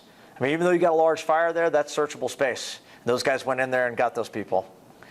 All right, Cap, ready for the lights? This is one of our battalion chiefs pulling up on scene. And as I said earlier, the videos are going to start to get a little tougher as we go through the night here, or go through the day. And we've gotten to that point now. We're right at the end of the day. Searchable space. Yes, not very much of it, but there's a room that's searchable. And on this, the battalion chief said, hey, truck, I want you guys to go and search this window right here. Get in there, search that space, fire attack, start making this push in and knocking down that fire. But they focused on this one room right here and got in there and searched it. Car in the driveway, it's the middle of the night. No reports of if there was anybody inside or outside yet. Nobody had said, hey, that's my house, I'm standing in the front yard, I'm good, nobody's in there. So they chose to go ahead and do a vendor search. They did not find anybody. But this is one of those size-up pieces of, okay, hey, there is a spot. Let's see if we can get in there and do some good. Because it appears with that window right there that there's a closed door. All right? So this is Louisville, Texas, and this is Louisville's fire. And if you're familiar with this fire, this is my buddy Billy McWhorter. He's the seat rider. He's an acting officer, so it's great for you guys that are here in the class today. This is his very first fire as an acting officer and as a seat rider. Him and I, we actually went wake surfing last night, and he told me some more details. And he's like, man, if you want, you can share this in class. You know, I look back on it now, and gosh, I wish we would have pulled the line right away. He said, but as soon as we got off the truck, we had these civilians right here yelling at us. They came up and they said, there's a lady, she's right there in that window. And there's a painter ladder over there, but he said, I missed the ladder. I missed it with the smoke and everything. I couldn't see it. So these people are yelling at him, so they go rescue mode. First two engines rescue mode. Where did they park? they parked over here kind of out of the way because they were leaving room for the truck. Okay, I get it, out of the way. But what they ultimately end up doing is putting their deck gun on it, because Billy and his firefighter, they went around the back thinking that the entrance, because this is all on fire right here, thinking that the entrance is around the back. It's not. The entrance is right here. This is the breezeway that they needed to go in. But they thought that the way the layout was that they could get in from the backside. That's where they thought the front door was. So they go all the way around the Charlie side to get there. Oh crap, this isn't the right door. So they come back around, and when he comes back around and realizes that that mistake has been made, and all these other civilian rescues are occurring, there's a guy that's going to come out in the breezeway. The second due engine's going to grab him. He runs through the fire, and they grab him and drag him off, okay? But still, no fire attack has started. So this is that part where we talk about is like, okay, where are we getting our extinguishment from? Somebody's got to be dedicated to that. And last night he was like, man, I wish we would have pulled a line and just started knocking down that fire initially, and because it would have made the rescue a lot better. Now, they had a great outcome. They rescued the lady. She was unconscious. They got her out. She survived. She's back living in the community again, and everything's good. But when he comes back around from the Charlie side here, he tells his engine operator, just start putting water on it. Just do what you can with the deck gun. And you'll see here, it's not an ideal spot, but they at least start to get some knockdown going.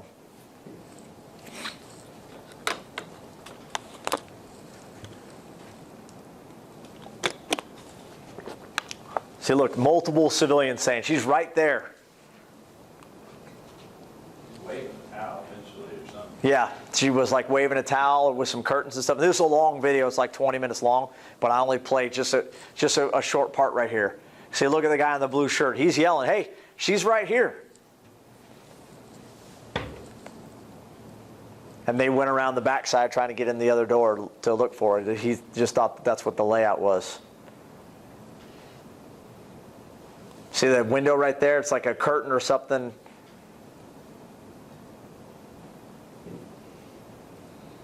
The second due engine should be coming up from over here, and you'll see them grab a guy that just comes out of this breezeway.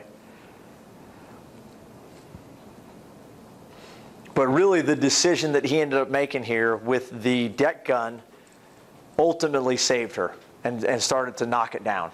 That's really what caused the initial, okay, we're starting to get it under control. We really need a hand line here to start to get a full knock on this. But that decision with the deck gun to at least get it knocked down is what ended up saving her. Because if he hadn't made that decision, I think that she would have, because it would have taken longer to take a line and start getting over here, get it charged and everything else, when the guy just got up there on top of the engine and started hitting it with the deck gun.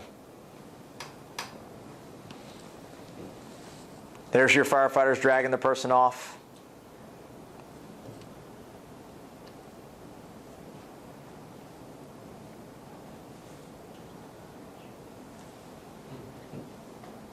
You can see there's a lot going on. And here's the deck gun. He's got it charged, but now he's got to get it in the right place. He's got to bump up his pressure. Not ideal by any means. Not a great spot, but at least they're on permanent water now.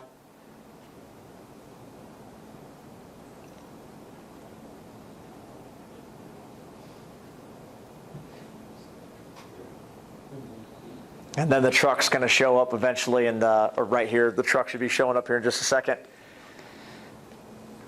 They get the ladder in place, and Billy and them ended up making it up the breezeway after this had been knocked down to the interior, found her unconscious in the bedroom.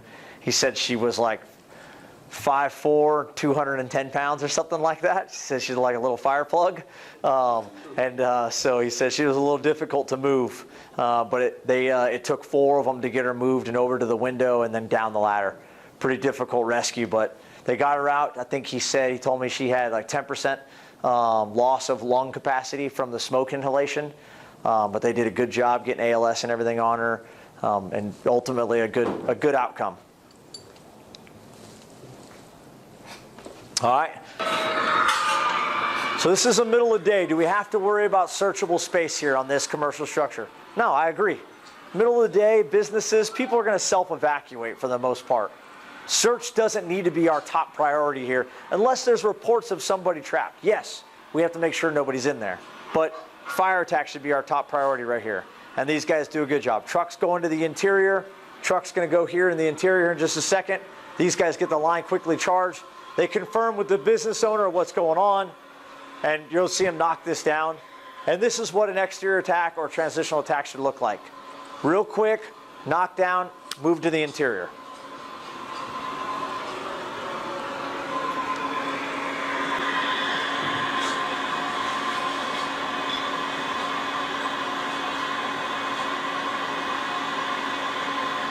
Because it's going to still be burning in there. You're still going to have fire. You got to get that line to the interior and up and inside, and that's not an easy stretch. All right, how about this one? I just noticed actually earlier today that PJ posted this up on social media as the go, no-go piece, this photo. So what do you think? Searchable space? Oh, absolutely. Lots of it, right?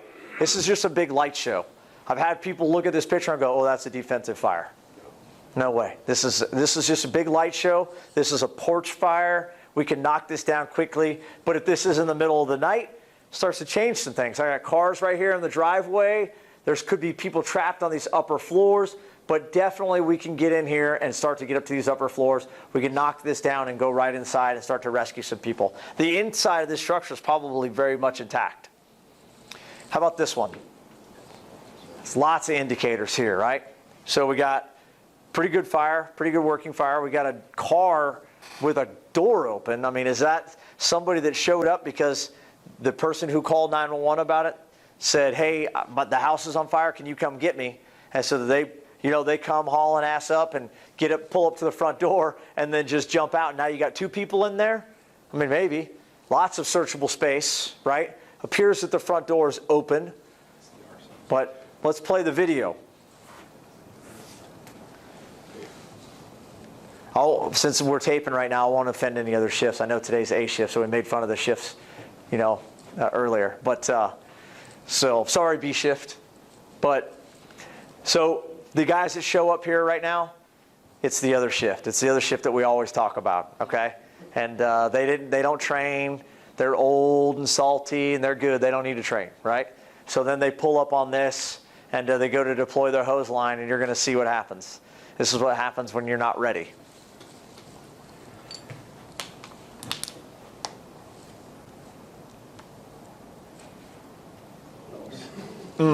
That's a bad day. All right. Yeah, now they're both on the nozzle. They're fighting over the first 20 section of hose, 20-foot section. Not good, especially when we got things like this where people could possibly be trapped. Not good. Chief's helping. He's actually doing okay. All right, so bad day right there. All right, so smart and aggressive firefighting. And when I say aggressive, I truly believe that by applying the research and science to your tactics, you can be a little bit more aggressive because it's allowing you to be smarter. Some people are like, I don't really like the word aggressive. You know what? You're smart, you're efficient, and you can actually be more aggressive because you're being smarter about it. So what you see here is, this is ideal. Look, we have people possibly trapped in these apartments. And here, this is their escape route. Their escape route's on fire. These guys throwing ladders and getting up there and doing vendor search ahead of the hose line is absolutely smart and aggressive. They know that this fire's in this breezeway. They're going into these windows with not terrible conditions. So let's watch the video. And this is a truck company that's pulled up that doesn't have water in Indianapolis.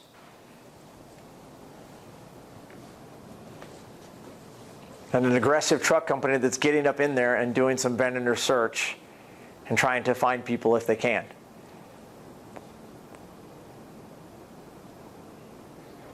Yep, he's got a can.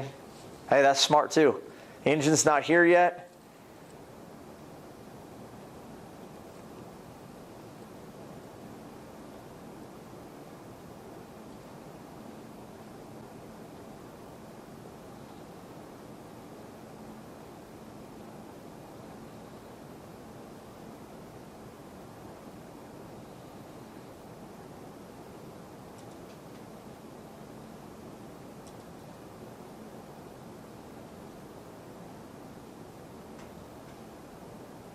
All right.